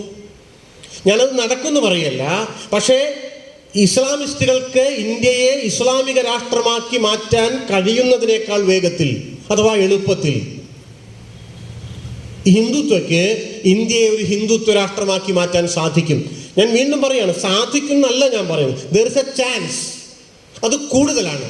എന്താ ചാൻസ് കൂടാൻ കാരണം? സോഴ്സ് കൂടുതലാണ്. എന്താണ് സോഴ്സ്? ഹിന്ദുത്വയുടെ സോഴ്സ് എന്താണ്? ഇസ്ലാമിസ്റ്റുകളുടെ സോഴ്സ് എന്താണ്? ഇസ്ലാമിസ്റ്റുകളുടെ സോഴ്സ് ഇസ്ലാമാണ്, മുസ്ലിം മത വിശ്വാസികളാണ്. അവരിന്ന് വർഗീയവാദികളൊന്നുമല്ല. പക്ഷേ അവരെ അങ്ങനെ ഒരു പൊളിറ്റിക്കൽ ഇസ്ലാമാക്കി മാറ്റിയാൽ അവർക്ക് അവരുടെ ലക്ഷ്യം നേടാനാകും. നിങ്ങൾ ഇപ്പുറത്ത് നോക്കൂ, ഹിന്ദുത്വയുടെ സോഴ്സ് എന്താണ്? ഹിന്ദുത്വയുടെ സോഴ്സ് എന്ന് പറയുന്നത് 83% വരുന്ന ഹിന്ദുമത വിശ്വാസികളാണ്. അവരിന്ന് വർഗീയവാദികളാണോ? അല്ല. അവർക്ക് ഹിന്ദു രാഷ്ട്രം ആവശ്യമുണ്ടോ? ഭൂരിപക്ഷത്തിനും ഇല്ല. ഈ അജണ്ടകൾ എന്തെങ്കിലും അവർ പിൻപറ്റുന്നുണ്ടോ? ഇല്ല. പക്ഷേ ആ സാധാരണ ഹിന്ദുവിനെ ഒരു പൊളിറ്റിക്കൽ ഹിന്ദുവായി ട്രാൻസ്ഫർ ചെയ്താൽ, മാറ്റിയെടുത്താൽ ഹിന്ദു രാഷ്ട്ര എന്ന തങ്ങളുടെ ലക്ഷ്യത്തിനുള്ള ഒരു ഉപാധിയായി അതിനെ മാറ്റാം. ഈ സോഴ്സ് ഇവിടെ കിടക്കുന്നുണ്ട്. ആ സോഴ്സ് എന്ന് പറയുന്നത് ഈ പൗരസമൂഹമാണ്. അതുകൊണ്ട് എന്താണ് അവർ ചെയ്യുന്നത്? നമ്മുടെ നാടിൻ്റെ, നമ്മുടെ രാജ്യത്തിൻ്റെ പൗരസമൂഹത്തെ വിഭജിക്കുകയാണ്. ഇത് നല്ലതുപോലെ മനസ്സിലാക്കണം. രാഷ്ട്രീയ സമൂഹത്തെ നിങ്ങൾക്ക് വിഭജിക്കാം. അതൊരു ബുദ്ധിമുട്ടുള്ള കാര്യം, അതൊരു പ്രശ്നമുള്ള കാര്യമല്ല. എന്തുകൊണ്ട് പ്രശ്നമുള്ള കാര്യമല്ല? രാഷ്ട്രീയ സമൂഹത്തിന്റെ വിഭജനം എന്ന് പറയുന്നത് എല്ലാ കാലത്തേക്കും ഉള്ളതല്ല, സ്ഥായിയായി ഉള്ളതല്ല. അത് മാറി മറിഞ്ഞുകൊണ്ടിരിക്കും. പക്ഷേ സാമൂഹ്യ ജീവിതത്തില് ഈ സാമൂഹ്യ വിഭജനം എന്ന് പറയുന്നത് സ്ഥായിയായി നിലനിൽക്കുന്നതാണ്. ഹിന്ദുത്വ മതത്തിന്റെ അടിസ്ഥാനത്തിൽ ഒരു ഭൂരിപക്ഷം ഉണ്ടാക്കുകയാണ്. അതിനുവേണ്ടിയാണ് ശ്രമിക്കുന്നത്. അത് കോൺസ്റ്റന്റ് ആയിരിക്കും. നിങ്ങൾക്ക് നോക്കൂ, ഇപ്പോൾ രാഷ്ട്രീയത്തിന്റെ അടിസ്ഥാനത്തിൽ ഇലക്ഷൻ നടക്കുന്നു. നിങ്ങൾക്ക് പിണറായി വിജയന്റെ ഗവൺമെന്റിനെ മാറ്റാം. എന്താ ബുദ്ധിമുട്ട്? നിങ്ങൾക്ക് നരേന്ദ്രമോദിയുടെ ഗവൺമെന്റിനെ മാറ്റാം. അതിനുള്ള സാധ്യതയുണ്ട്. ആ സാധ്യത ഇന്ത്യൻ ഡെമോക്രസി അതിനെന്തൊക്കെ കുറവുകളുണ്ടെങ്കിലും ആ സാധ്യത ഇപ്പോഴും ബാക്കി വെച്ചിട്ടുണ്ട്. പക്ഷേ മതത്തിന്റെ അടിസ്ഥാനത്തിൽ ഒരു ഭൂരിപക്ഷം ഉണ്ടായാലോ, ആ ഭൂരിപക്ഷം നിലനിൽക്കും. ആ ഭൂരിപക്ഷം പോവില്ല. അതൊരു വംശാവലി പോലെ നിലനിൽക്കുന്നതാണ്. നിങ്ങളിപ്പോ മുഗള സാമ്രാജ്യം എന്നൊക്കെ പറയില്ലേ, അതുപോലെ ഹുമയൂൺ മാറി അക്ബർ വരും, അക്ബർ മാറി അടുത്തയാൾ വരും, അങ്ങനെ എന്നതുപോലെയാണ്. മോദി മാറി വേറൊരാൾ വരും, അയാൾ മാറി വേറൊരാൾ വരും. പക്ഷേ ഈ സാമൂഹ്യമായ ഈ ഒരു മെജോറിറ്റി ഉണ്ടല്ലോ, ആ മെജോറിറ്റി ഒരേ സമയം പൊളിറ്റിക്കൽ മെജോറിറ്റി ആയി നിലനിൽക്കും. അങ്ങനെ നിലനിർത്താൻ വേണ്ടി സാമൂഹ്യ വിഭജനം ഉണ്ടാക്കുന്നു എന്നതാണ് ഹിന്ദുത്വയുടെ അപകടം എന്ന് പറയുന്നത്. ആ അപകടത്തെ 75-ലെ ഇന്ദിരാഗാന്ധിയുമായിട്ട് സമീകരിക്കരുത്. ഇന്ദിരാഗാന്ധിയുടെ കാലത്ത് അല്ലെങ്കിൽ സഞ്ജയ് ഗാന്ധിയുടെ കാലത്ത് എത്രമേൽ ക്രൂരതകൾ ഉണ്ടായിരുന്നാലും, എത്രമേൽ ജനാധിപത്യ ധ്വംസനങ്ങൾ ഉണ്ടായിരുന്നാലും അത് 2025-ലെ ഇന്ത്യൻ സാഹചര്യങ്ങളുമായി ഒരു വിധത്തിലും തുലനം ചെയ്യാവുന്നതല്ല. പറഞ്ഞു കാട് കയറരുത്. അതാണ് ഞാൻ പറഞ്ഞു വന്നതിൻ്റെ ഒരു കാര്യം. ഇന്ന് ഈ കോർപ്പറേറ്റ് താല്പര്യങ്ങളും ദേശീയത എന്ന് പറഞ്ഞാലോ അത് വളരെ പ്രധാനപ്പെട്ട ഒരു പോയിന്റാണ്. ദേശീയത എന്ന് പറയുന്നത് വളരെ പ്രധാനപ്പെട്ട ഒരു കാര്യമാണ്. ഈ ഇസ്ലാമിക തീവ്രവാദത്തിന് അല്ലെങ്കിൽ ഈ ഫണ്ടമെന്റലുകൾക്ക് എത്ര തന്നെ പരിശ്രമിച്ചാലും ഭാരതീയതയുടെ മറുപുറമാകാൻ കഴിയില്ല. അവർക്ക് മോഹമില്ലാഞ്ഞിട്ടല്ല കേട്ടോ, അങ്ങനെ വിചാരിക്കരുത്. അവർക്ക് ആഗ്രഹമില്ലാഞ്ഞിട്ടോ മോഹമില്ലാഞ്ഞിട്ടല്ല, മറ്റു പല കാരണങ്ങളുണ്ട്. ഞാനിപ്പോൾ സമയമില്ലാത്തതുകൊണ്ട് അതിലേക്ക് പോകുന്നില്ല. പക്ഷേ ഹിന്ദുത്വയ്ക്ക് അത് സാധിക്കും. അത് സാധിച്ചെടുക്കാൻ വേണ്ടി വളരെ കൃത്രിമമായ ഒരു രാഷ്ട്ര സങ്കല്പവും ദേശീയതയെ സംബന്ധിച്ച സങ്കല്പവും എല്ലാം അവർ സൃഷ്ടിച്ചെടുക്കാൻ. അതിനെയാണ് നാം നവഫാസിസം എന്ന് പറയാം. അപ്പൊ ഞാൻ വീണ്ടും പറയാണ്, ഈ നിയോ ഫാസിസം എന്ന് പറയുന്നത് ഇറ്റ്സ് നോട്ട് ഒരു ഡൈല്യൂട്ടഡ് ഫാസിസം അല്ല, അത് പുതിയ കാലത്തെ ഫാസിസം എന്നേ അർത്ഥമുള്ളൂ. ഇപ്പൊ കൊളോണിയലിസം എന്ന് പറയുമ്പോൾ നിയോ കൊളോണിയലിസം എന്ന് പറഞ്ഞാൽ അത് 19-ാം നൂറ്റാണ്ടിലെ കൊളോണിയലിസം അല്ല എന്നേ അർത്ഥമുള്ളൂ. അതിന് പ്രഹരശേഷിയില്ല എന്നർത്ഥം. അത് നമ്മുടെ വ്യാഖ്യാനമാണ് എന്നതുപോലെയാ. അപ്പൊ ഈ നിയോ ഫാസിസത്തിന്റെ ഒരു പ്രത്യേകത എന്താ? അതിന്റെ പ്രത്യേകത അത് സമ്മതങ്ങൾ ഉൽപ്പാദിപ്പിക്കുമെന്നുള്ളതാണ്. മറ്റത് ചിലപ്പോൾ നിങ്ങൾക്ക് ബലപ്രയോഗം ഉണ്ടായിരിക്കും. അടിയന്തരാവസ്ഥയുടെ കാലത്ത് പലപ്പോൾ ബലപ്രയോഗം, ആളുകൾ പേടിച്ചിട്ട്, അല്ലെങ്കിൽ ഇതിന്റെ കൂടെ നിന്നാൽ എനിക്ക് എന്തെങ്കിലും കിട്ടുമെന്ന് കരുതിയിട്ട്. ഒരുപാട് ആളുകൾ അങ്ങനെയാണല്ലോ ഈ ഭരണകൂടത്തിൻ്റെയൊക്കെ കൂടെ ഇങ്ങനെ ഒട്ടി നിൽക്കുന്നത്. ഒന്നുകിൽ ഭയന്നിട്ടാണ്, വേറെ മാർഗമില്ലാഞ്ഞിട്ടാണ്, അല്ലെങ്കിൽ ഇതിന്റെ ഭാഗമായാൽ എനിക്കെന്തെങ്കിലും പട്ട കിട്ടുമെന്ന തോന്നൽ കൊണ്ടാണ്. പക്ഷെ ഇന്നത്തെ ഹിന്ദുത്വ ഫാസിസത്തിന്റെ കാലത്ത് ഇത് രണ്ടിനേക്കാൾ വർക്ക് ചെയ്യുന്ന ഒരു കാര്യം അവരത് വിശ്വസിക്കുന്നു എന്നുള്ളതാണ്. അപ്പൊ നിങ്ങൾ കഴിഞ്ഞ ദിവസം ഇപ്പോ കന്യാസ്ത്രീകളെ ജയിലിലൊക്കെ ഇട്ടതിന്റെ ആ കോടതി വിധി ശ്രദ്ധിച്ചോ? ആ വിധിയിൽ ആ ജഡ്ജ് പറയുന്നത് അതാണ് ഹിന്ദുത്വ കാലം എന്ന് പറയുന്നത്.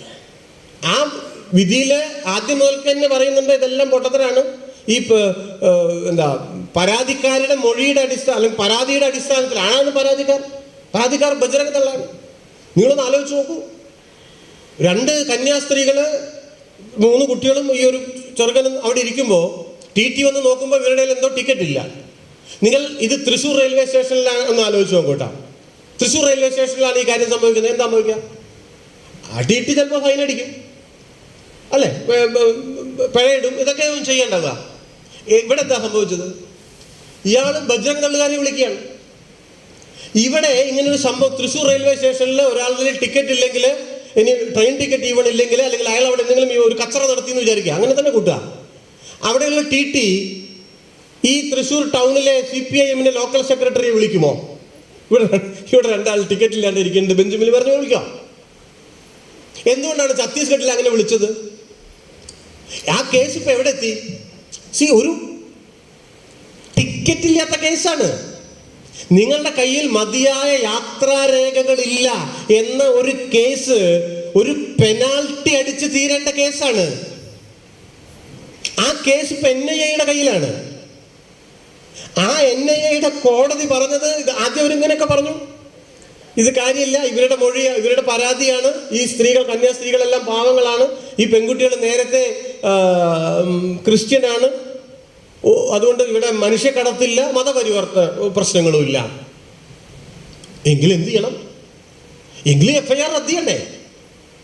ഈ കേസ് കൊട്ടയിലിടണ്ടേ? അവർക്ക് ഉപാധികളോടെയാണ് ജാമ്യം കൊടുത്തത്. നിങ്ങൾ വിചാരിക്കുന്നുണ്ടോ അത് കേവലം ഒരു ഫോഴ്സ്ഫുള്ളി ചെയ്തതായിരിക്കും എന്ന്? ഞാൻ അങ്ങനെ വിചാരിക്കണില്ല. ആ ജഡ്ജ് അങ്ങനെ വിശ്വസിക്കുന്നു എന്നുള്ളതാണ്. കഴിഞ്ഞ ദിവസം രാഹുൽ ഗാന്ധിയോട് സുപ്രീം കോടതിയിലെ 2 അംഗ ബെഞ്ച് 2 ജഡ്ജിമാർ അവർ പറഞ്ഞത് നിങ്ങളൊരു ഇന്ത്യക്കാരനായിരുന്നെങ്കിൽ അങ്ങനെ പറയില്ല എന്നുള്ളതാണ്. ഹിന്ദുത്വ ജുഡീഷ്യറിയെ സ്വാധീനിക്കുകയാണ്. അത് ഫോഴ്സ്ഫുള്ളി അല്ല കേട്ടോ. ഇവര് തീരുമാനിച്ചിട്ട് നിങ്ങൾ അങ്ങനെ പറയണമെന്ന് പറഞ്ഞു. അവരങ്ങനെ വിശ്വസിക്കുകയാണ്. നമുക്ക് ആർക്കെങ്കിലും തോന്നിയോ എന്നിൽ എത്ര ഇന്ത്യൻ ഉണ്ട് എന്ന് നിങ്ങൾ എങ്ങനെ കണ്ടുപിടിക്കും? അറിയൂ, നിങ്ങൾ ആരാണ്? നിങ്ങൾ ഇന്ത്യയുടെ സുപ്രീം കോടതിയുടെ ചീഫ് ജസ്റ്റിസ് ആണ് എന്നിരിക്കട്ടെ, എങ്കിൽ എൻ്റെ ഉള്ളിലെ ഇന്ത്യനെ, എൻ്റെ ഉള്ളിലെ ഭാരതീയനെ കണ്ടുപിടിക്കാനുള്ള എന്ത് മാനദണ്ഡമാണ് നിങ്ങളുടെ കയ്യിലുള്ളത്? ഇതൊരു പുതിയ കാര്യമാണ്. ഇതൊരു 25 കൊല്ലം മുമ്പല്ല ഇന്ത്യയിലത്തെ കാര്യമല്ല. നിങ്ങൾക്ക് ആളുകളോട് വിയോജിപ്പും അതൊക്കെ ഉണ്ടാവുമായിരിക്കും, അത് പിന്നത്തെ ഒരു കാര്യമാണ്. പക്ഷെ ദേശീയതയുടെ ഒരു കാര്യമായിട്ട് പുതിയ ഇന്ത്യയിൽ അവരത് വിശ്വസിക്കുക എന്നുള്ളതാണ്. 4-5 കൊല്ലം മുമ്പേ നമുക്കൊരു 100 കോടതി വിധി പറയാൻ പറ്റും കേട്ടോ. ഇങ്ങനത്തെ ഞാൻ എല്ലാ കോടതി അങ്ങനെയാണെന്നോ എല്ലാ ജഡ്ജും അങ്ങനെയാണെന്നോ ഇപ്പോഴും അതായിട്ടില്ല, അത് വേറൊരു കാര്യം. പക്ഷെ പതുക്കെ ഈ സമ്മതങ്ങൾ വിശ്വസിക്കുന്നു എന്നുള്ളതാണ്. ആളുകൾ ഇത് വിശ്വസിക്കുന്നു, ഒരുതരം കൺസേൺ ഉണ്ടാവുന്നു. ഈ പൊട്ടത്തരങ്ങളെയെല്ലാം, ഈ വിഡ്ഢിത്തരങ്ങളെയെല്ലാം, അല്ലെങ്കിൽ വിഡ്ഢിത്തമെന്ന് നാം കരുതുന്ന കാര്യങ്ങളെ മെജോറിറ്റി ഓഫ് പീപ്പിൾ ഒരു സമ്മതം അവരുടെ ഉള്ളിൽ ഉണ്ടാകുന്നു എന്നതാണ് പുതിയ കാലത്തിന്റെ ഒരു പ്രത്യേകത. അത് നിയോ ഫാസിസത്തിന്റെ ഒരു പ്രത്യേകത.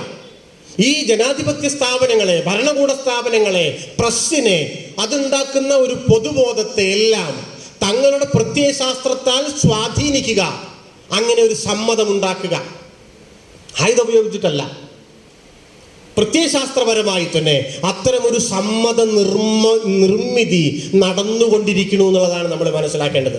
ആ സമ്മത നിർമ്മിതിക്കായി ഉപയോഗിക്കപ്പെടുന്ന ഒരു സ്ട്രാറ്റജി എന്താണ്? ആ സ്ട്രാറ്റജി ഭൂതകാലത്തെ പറ്റിയുള്ള ഈ വലിയ വർണ്ണപ്പകിട്ടാർന്ന കാര്യങ്ങൾ ഇങ്ങനെ പറഞ്ഞുകൊണ്ടിരിക്കുക എന്നുള്ളതാണ്. ഭൂതകാലത്തെ ഗ്ലോറിഫൈ ചെയ്യുക, ഹിന്ദുവിൻ്റെ ഒരു മാഹാത്മ്യത്തെ അങ്ങനെ ഗ്ലോറിഫൈ ചെയ്യുക. അതിൻ്റെ അധികാരികളായിരുന്നു ഞങ്ങൾ ഒരു കാലത്ത് എന്ന് പറയാം. അങ്ങനെ ഒരു ഞങ്ങൾ, അങ്ങനെ ഒരു നമ്മൾ, ഈ ഭൂതകാലത്തിൻ്റെ മഹിമാവർണ്ണനങ്ങളാൽ ഇങ്ങനെ വിജൃംഭിതരായ ഒരു പൊളിറ്റിക്കൽ ഹിന്ദു, ആ പൊളിറ്റിക്കൽ ഹിന്ദുവിനെ വളരെ ബോധപൂർവമായി സൃഷ്ടിച്ചു കൊണ്ടിരിക്കുകയാണ്. അതാണ് ഇന്ന് നടന്നുകൊണ്ടിരിക്കുന്ന ഒരു പ്രക്രിയ. അപ്പൊ സ്വാഭാവികമായിട്ടും നമുക്കൊരു മിഥ്യാഭിമാന ബോധം വേണം. നമ്മുടെ ഭൂതകാലത്തെ പറ്റി ഇല്ലാത്ത ഒരു മിഥ്യാഭിമാന ബോധം നമുക്കൊക്കെ ഉണ്ടാവണം. ഒരു ഭാഗത്ത് ആ ഒരു ഗ്ലോറിഫൈഡ് ഭൂതകാലം സൃഷ്ടിച്ചെടുക്കുന്നു, മറുഭാഗത്തോ ഈ നമുക്ക് പുറത്ത് ഒരു ശത്രു ഉണ്ട് എന്ന് പറയുന്നു. നമുക്ക് പുറത്തൊരു ശത്രു, നമ്മുടെ ഒരു സുവർണ ഭൂതകാലം. ഇതാണ് ഹിന്ദുത്വ പ്രോജക്റ്റ് എന്ന് പറയുന്നത്. ആരായിരിക്കും നമുക്ക് പുറത്തെ ശത്രു? അത് സ്വാഭാവികമായും മുസ്ലിമാണ്. സ്വാഭാവികമായും മുസ്ലിമാണ്. ആ ഒരു അത് ഇന്ന് മാത്രമല്ല, ആലോചിച്ച് നോക്കണം. എന്തിനാണ് ഈ ടിപ്പുവിനെയൊക്കെ വിടാണ്ട് പിടികൂടുന്നത്? എനിക്ക് നിങ്ങളുടെ ഇവിടെയൊക്കെ ഉണ്ടോയെന്ന് അറിയില്ല കേട്ടോ, ഇവിടെ ചിലപ്പോൾ അത്രയും ഉണ്ടായിരിക്കില്ല. എൻ്റെ വീട് ശ്രീകൃഷ്ണപുരം ഒറ്റപ്പാലത്തിൻ്റെ ഒക്കെ അടുത്താണ്. അപ്പോൾ അവിടെയൊക്കെ പൊളിഞ്ഞിടക്കണ ഏത് അമ്പലം ഉണ്ടെങ്കിലും ടിപ്പു പൊളിച്ചാൽ. എൻ്റെ വീടിൻ്റെ മുമ്പിലൊരു ചെറിയ ഒരു കാവുണ്ട്. ഞാനൊക്കെ കോളേജിൽ പഠിക്കുന്ന കാലത്ത് ആ കാവിൻ്റെ മുമ്പ് കൂടെ, ആ ഒരു കാലം നിങ്ങൾക്ക് ഊഹിക്കാമല്ലോ, ഒരു 10-25 കൊല്ലം മുമ്പത്തെ കാലം, ആ കാവിൻ്റെ മുന്നിലൂടെ നമുക്കേ നടക്കാൻ പാടാ. കാരണം ഒരു ഇത്ര 3 ആള് ഉയരത്തിലുള്ള അക്കരത്തിൻ്റെ ഇടയിലുള്ള ഒരു ആൾക്ക് ഇങ്ങനെ കഷ്ടി നടന്നു പോകാൻ വരെ ഞങ്ങളുടെ നാട്ടിൽ വള്ളുവനാടൻ ഭാഷയിൽ കുണ്ടനിട്ടിൽ എന്നാണ് പറയുക. ചെറിയ ഇടവഴി. അങ്ങോട്ട് ഒരാൾ പോയി അങ്ങോട്ട് ഒരാൾക്ക് വരാൻ പറ്റില്ല. ഇങ്ങനത്തെ ഒരു സ്ഥലം ഒരു 25 കൊല്ലം മുമ്പ് വരെ ജനകീയാസൂത്രണം വന്നിട്ടാണ് റോഡ് വന്നത്. പക്ഷെ ആ നാട്ടിലുള്ള ഒരാൾക്കും സംശയമില്ല അത് ടിപ്പു പൊളിച്ചതെന്നുള്ള കാര്യത്തിൽ. അതെന്തിനാണ് ഇങ്ങനെ ഈ ഔറംഗസീബിനെ ഇങ്ങനെ പറഞ്ഞുകൊണ്ടിരിക്കുന്നത്? എന്തിനാണ് ഇങ്ങനെ അക്ബറിനെ ഇങ്ങനെ പറഞ്ഞുകൊണ്ടിരിക്കുന്നത്? എന്താ അതിൻ്റെ ഒരു കാര്യം എന്താ? അതെല്ലാം പറയാൻ ഒരുപാട് പറയാനുണ്ട്. ഈ ഉപനിഷത്തുകളും ഭഗവത്ഗീതയും ഒക്കെ സംസ്കൃതത്തിൽ നിന്ന് മറ്റൊരു ഭാഷയിലേക്ക്, വേറൊരു വിദേശ ഭാഷയിലേക്ക് തർജ്ജമ ചെയ്തത് മുഗളന്മാരുടെ കാലത്താണ്. ദാരാഷുക്കോ എന്ന ഔറംഗസീബിന്റെ ജ്യേഷ്ഠനാണ്, ഷാജഹാന്റെ മൂത്ത മകനാണ് ഭഗവത്ഗീത പേർഷ്യനിലേക്ക് തർജ്ജമ ചെയ്ത ആള്. നമ്മുടെ ഒരു ചരിത്രത്തിലും ചരിത്രത്തിലുണ്ട്, പാഠപുസ്തകത്തിലില്ല. സമ്പൂർണമായി മഹാഭാരതം പേർഷ്യൻ ഭാഷയിലേക്ക് വിവർത്തനം ചെയ്യപ്പെട്ടത് അക്ബറിന്റെ കാലത്താണ്, 2 കൊല്ലത്തോളം എടുത്തിട്ടാണ്. റസം നാമ എന്നാണ് ആ പുസ്തകത്തിന്റെ പേര്. നിങ്ങൾ മനസ്സിലാക്കിയിട്ടുണ്ടാവും പലരും. യുദ്ധങ്ങളുടെ പുസ്തകം എന്നാണ് അതിൻ്റെ മലയാളം. ബുക്ക് ഓഫ് വാർ. അക്ബറിന്റെ കാലത്താണ്. ഇങ്ങനെ സാംസ്കാരികമായ ആശയവിനിമയങ്ങളുടെ വലിയ ചരിത്രമുള്ള ഒരു കാലത്തെ ആകെ ഇരുട്ടത്ത് നിർത്തുകയാണ്. എന്താണ് അതിൻ്റെ കാര്യം? നമ്മളിപ്പോൾ ഔറംഗസീബിന് നല്ല സർട്ടിഫിക്കറ്റ് കൊടുത്തിട്ട് അയാൾക്ക് ഗുണമൊന്നുമില്ല, നമ്മൾ അയാൾ പോഴനാണെന്ന് പറഞ്ഞാൽ അയാൾക്ക് അതിൻ്റെ ദോഷമില്ല. എന്താ അപ്പോൾ അദ്ദേഹത്തിന് ഒരു കുറവ്? ഇപ്പം അതുകൊണ്ട് ഒരു പ്രശ്നമില്ല. പിന്നെ എന്തിനാ ഇത് പറയുന്നത്? ഹിന്ദുവും മുസ്ലിമും തമ്മിലുള്ള ഈ അനൈക്യം, യോജിപ്പില്ലായ്മ ഇന്ന് മാത്രമുള്ളതല്ല. അത് ചരിത്രാതീത കാലം പഴയതാണ്, പിറകിലുള്ളതാണ് എന്ന് സ്ഥാപിച്ചെടുക്കാനുള്ള കള്ളവേലകൾ നടന്നുകൊണ്ടിരിക്കുക. അതാണ് അതിൻ്റെ പിറകിലുള്ള കാര്യം. അല്ലാണ്ട് ഇവരൊക്കെ അറിയാം ഔറംഗസീബിനൊന്നുമില്ല. ടിപ്പുവിനെ നമ്മളെല്ലാവരും ഈ ഇന്ത്യയിൽ നിന്ന് ജീവിച്ചിരിക്കുന്ന 150 കോടി മനുഷ്യന്മാരും വന്നിട്ട് ടിപ്പു മഹാ കള്ളനാണ്, ടിപ്പു മഹാ എന്താ പറയാ മതപീഡകനാണ് എന്ന് പറഞ്ഞാൽ ടിപ്പുവിൽ എന്താണ്? ഒന്നുമില്ല. ഇത് പറയണവർക്കറിയാം. അപ്പൊ ഇത് ടിപ്പുവിനെ ഉദ്ദേശിച്ചല്ല പറയുന്നത്, ഇവിടെ ജീവിച്ചിരിക്കുന്ന ആളുകൾക്ക് വേണ്ടിയാ പറയുന്നത്. അവരോട് പറഞ്ഞുകൊണ്ടിരിക്കുകയാണ്. ഈ ഒരു റൈവൽറി എന്ന് പറയുന്നത്, ഈ ഒരു വിഭജനം എന്ന് പറയുന്നത് ഇന്നത്തെ മാത്രമല്ല, ഇത് പണ്ട് തൊട്ടുള്ളതാണ്. ഇത് നാളെയും ഉണ്ടാവും. കാരണം ഇത് സംസ്കാരങ്ങളുടെ ഒരു യുദ്ധമാണ്. പിന്നെ ഹിന്ദുത്വ എന്ന ഈ വാക്കിന്റെ, ഈ ആശയത്തിന്റെ ഉപജ്ഞാതാവായിട്ടുള്ള മനുഷ്യൻ അസന്നിഗ്ധമായി പറഞ്ഞിട്ടുള്ളത് ഹിന്ദുവിനും മുസ്ലിമിനും ഒരുമിച്ച് ഒരു രാഷ്ട്രമായി ജീവിക്കാൻ പറ്റില്ല എന്നുള്ളതാണ്. വി.ഡി. സവർക്കർ അത് അസന്നിഗ്ധമായി പറഞ്ഞിട്ടുണ്ട്. എന്തുകൊണ്ട്? ഇത് രണ്ടും 2 കൾച്ചറാണ്. സംസ്കാരം വെച്ചുകൊണ്ടുള്ള ഒരു യുദ്ധം നടക്കുകയാണ്. ഇതാണ് നമ്മൾ മനസ്സിലാക്കേണ്ട ഒരു കാര്യം. പൊളിറ്റിക്സ്, രാഷ്ട്രീയം സെക്കൻഡറി ആവുകയും അത് കർട്ടന് പിറകിലേക്കും മാറുകയും സംസ്കാരം വളരെ പ്രധാനപ്പെട്ട ഒരു യുദ്ധഭൂമിയായി തീരുകയും ചെയ്തു എന്നുള്ളതാണ്. ഇത് 75-ൽ ഉണ്ടായിട്ടില്ല. ഇത് അടിയന്തരാവസ്ഥയുടെ കാലത്തെ യുദ്ധഭൂമി പൊളിറ്റിക്സ് തന്നെയായിരുന്നു, രാഷ്ട്രീയം തന്നെയായിരുന്നു. അന്ന് ആ ഉമ്മിതം അന്നത്തെ ആൾക്കാർ അതിനെയൊക്കെ ചേർത്തിട്ടുണ്ട്. അതിൻ്റെ ആഫ്റ്റർ എഫക്ട് അത് വേറൊരു കാര്യമാണ്. പക്ഷെ ഇന്നത്തെ യുദ്ധഭൂമി പൊളിറ്റിക്സ് അല്ല. ഇന്നത്തെ യുദ്ധഭൂമി സംസ്കാരമാണ്. സംസ്കാരത്തിന്റെ മേഖലയിൽ നടക്കുന്ന യുദ്ധങ്ങളുടെ റിസൾട്ടാണ് രാഷ്ട്രീയത്തിൽ റിഫ്ലക്ട് ചെയ്യുന്നത്. ഇതാണ് നമ്മൾ മനസ്സിലാക്കേണ്ട ഏറ്റവും പ്രധാനപ്പെട്ട ഒരു കാര്യം എന്ന് പറയുന്നത്. അതുകൊണ്ട് നിങ്ങൾ ഈ രാഷ്ട്രീയത്തിൻ്റെ ഇതിലേക്ക് ഇങ്ങനെ ചാഞ്ഞ കൊമ്പുകൾ വെട്ടിയിട്ട് കാര്യമില്ല. അതുകൊണ്ട് കാര്യമില്ല. ഇതിൻ്റെ വിത്ത് നട്ടിട്ടുള്ളത് സംസ്കാരത്തിന്റെ മണ്ണിലാണ്. ആ മരം വളർന്നു വലുതായി രാഷ്ട്രീയത്തെ ഇങ്ങനെ കവർ ചെയ്തൊരു തണലായിട്ട് നിൽക്കുകയാണ്. അവിടെ പോയിട്ട് ആ വേര് പിഴുതെടുക്കണം. അല്ലാതെ നമുക്ക് ഈ കാലത്തെ ഹിന്ദുത്വ രാഷ്ട്രീയത്തെ ചെറുക്കാൻ സാധിക്കില്ല. ഇപ്പൊ ഞാൻ പറഞ്ഞു വരുന്ന ഒരു കാര്യം എന്താന്ന് വെച്ചാല്, ഈ മട്ടിൽ ചരിത്രത്തിൽ നിന്നുള്ള പാഠങ്ങൾ, ചരിത്രത്തിൽ നിന്നുള്ള ആയുധങ്ങൾ, ചരിത്രത്തെ പറ്റി മനസ്സിലാക്കി പാണ്ഡിത്യമുള്ളവരായി ഒരു ആത്മസംതൃപ്തിയിൽ ജീവിക്കുന്നതിന് വേണ്ടിയിട്ടുള്ള ഉപാധികളല്ല. പിന്നെയോ അത് ഇന്നത്തെ കാലത്തെ അതിസങ്കീർണമായ രാഷ്ട്രീയ സാമൂഹ്യ സാഹചര്യങ്ങളെ ടാക്കിൾ ചെയ്യാനുള്ള മരുന്നായിട്ട് എങ്ങനെ ഉപയോഗിക്കാം എന്ന് നോക്കേണ്ടതാണ്. ഒറ്റ കാര്യം മന്ത്രി ഞാൻ അവസാനിപ്പിക്കാം. അങ്ങനെ നോക്കുമ്പോൾ ഇന്നത്തെ കാലത്തിന്റെ പ്രത്യേകത, അല്ലെങ്കിൽ അതിൻ്റെ ഒരു അടിയന്തര പ്രാധാന്യമുള്ള രാഷ്ട്രീയ കടമ, ഇന്നത്തെ ഭരണകൂടത്തെ നയിക്കുന്നത്, അതിൻ്റെ എല്ലാ സംവിധാനങ്ങളെയും കൈയടക്കി വെച്ചിട്ടുള്ളത് ഈ നിയോ ഫാസിസ്റ്റ് സ്വഭാവമുള്ള ഒരു സർക്കാരിൻ്റെ കീഴിൽ ഫാസിസ്റ്റ് ആയിട്ടുള്ള RSSന്റെ നിയന്ത്രണത്തിലുള്ള ഈ ഹിന്ദുത്വ പരിവാർ സംവിധാനങ്ങളാണ്. നമ്മൾ ഉദ്ദേശിക്കുന്നതിനേക്കാൾ വ്യാപ്തിയിൽ, ആഴത്തിൽ ഇന്ത്യയുടെ രാഷ്ട്രീയ സാമൂഹ്യ ജീവിതത്തെ അതിങ്ങനെ കവർ ചെയ്ത് നിൽക്കുകയാണ്. ഞാൻ ആവർത്തിച്ചു പറയാണ്, നാം മനസ്സിലാക്കുന്നതിനേക്കാൾ ആഴവും വ്യാപ്തിയും പരപ്പും അതിനുണ്ട്. അതുകൊണ്ട് എന്താണ് നമ്മുടെ പാഠം? എന്താണ്? ഇതിനെ തോൽപ്പിക്കാൻ എങ്ങനെയാണ് നിലവിലുള്ള ഈ ജനാധിപത്യത്തിന്റെ സംവിധാനങ്ങളെ ഉപയോഗപ്പെടുത്തുക? അതിൻ്റെ അപ്പുറത്തെ കാര്യമൊന്നും ഇപ്പോൾ ആലോചിക്കാൻ പറ്റില്ല. ആ കാരണം കൊണ്ടാണ് നാം ഇപ്പോൾ ഭരണഘടനയെ പ്രതിരോധിക്കാൻ വേണ്ടി പറയുന്നത്. അതുകൊണ്ടാണ് നാം ഇപ്പോൾ ഈ ലിബറൽ ബൂർഷ്വാ ജനാധിപത്യത്തെ പ്രതിരോധിക്കാൻ വേണ്ടി പറയുന്നത്. കാരണം ഇതുപോലും കയ്യിൽ ഇങ്ങനെ വെള്ളമെടുത്താൽ ചോർന്നു പോകുന്നത് പോലെ ചോരുന്നൊരു ഘട്ടത്തിൽ ആദ്യം നാം ഇതിനെ പിടിക്കണം, എന്നിട്ടാണ് നമുക്ക് അടുത്ത സ്റ്റെപ്പിനെ പറ്റി സംസാരിക്കാനുള്ളൂ. ആ ഒരു പരിശ്രമം നടത്തുമ്പോൾ ഹിന്ദുത്വ വിരുദ്ധരായ സകല മനുഷ്യരെയും സകല ആശയങ്ങളെയും ഏതെല്ലാം തരത്തിലാണ് ഏകോപിപ്പിക്കാൻ സാധിക്കുക എന്ന പരിശോധന നടത്തേണ്ടതാണ്. ഞാനൊരു രൂപകത്തെ പറ്റി പറഞ്ഞ്, അല്ലെങ്കിൽ 2 രൂപകങ്ങളെ പറ്റി പറഞ്ഞ് എൻ്റെ സംസാരം അവസാനിപ്പിക്കാം. അതിലൊന്ന്, ഇവിടെ ഒരു കുളമുണ്ട് എന്ന് കരുതുക. ഒരു കുളം, ഈ കുളത്തിൽ വെള്ളമുണ്ട്. നമുക്ക് വേണ്ടത് ഈ കുളം വറ്റിക്കണം, ഇതിൽ വെള്ളം വറ്റിക്കണം. എന്താണ് കാര്യം? ഈ കുളം ഹിന്ദുത്വ രാഷ്ട്രീയത്തിൻ്റെ കുളമാണ്. തമാശ എന്താന്ന് വെച്ചാൽ, എല്ലാ ഹിന്ദുത്വ വിരുദ്ധരും, ഹിന്ദു വിരുദ്ധരല്ല കേട്ടോ, ഹിന്ദുത്വ വിരുദ്ധർ, Hindutva is a political project, അത് ഹിന്ദു അല്ല. എല്ലാ ഹിന്ദുത്വ വിരുദ്ധരും ആവർത്തിച്ച് പറയുന്നത്, അവകാശപ്പെടുന്നത്, ഞങ്ങൾ ഈ കുളത്തിലെ വെള്ളം വറ്റിക്കാൻ നിൽക്കുക. ഞാൻ അങ്ങനെ കരുതുന്ന ഒരാളാണ്. ഞാൻ അതാണ് ചെയ്തുകൊണ്ടിരിക്കുന്നത്. ഞാൻ കരുതുന്നു, നിങ്ങൾ ഓരോരുത്തരും അങ്ങനെ കരുതുന്നു. ഈവൻ കോൺഗ്രസ് പാർട്ടി അങ്ങനെ കരുതുന്നുണ്ടാവും, ജമാഅത്തെ ഇസ്ലാമി അങ്ങനെ കരുതുന്നുണ്ടാവും. എനിക്കറിയില്ല ആരൊക്കെ അങ്ങനെ കരുതുന്നു. പക്ഷെ നിങ്ങൾ ഈ വെള്ളം ഒന്ന് നോക്കൂ, വെള്ളം അങ്ങനെ വറ്റി പോകുന്നില്ല. ആളുകൾ എടുക്കണ പണിയായിട്ട് കമ്പയർ ചെയ്ത് നോക്കിയാൽ ഈ കുളം ഇപ്പോഴും വറ്റേണ്ടതാണ്. പക്ഷെ വെള്ളം വറ്റുന്നില്ല. ഒരുപാട് കൂടുന്നൊന്നുമില്ല, പക്ഷെ കുറച്ചെങ്കിൽ കുറച്ച് കൂടുന്നതായിട്ടാണ് കാണുന്നത്. എന്തുകൊണ്ടായിരിക്കാം എന്ന് നമ്മൾ ആലോചിക്കുമ്പോഴാണ് ഈ കുളത്തിലെ വെള്ളം ഈ കുളത്തിൽ പെയ്ത മഴയല്ല,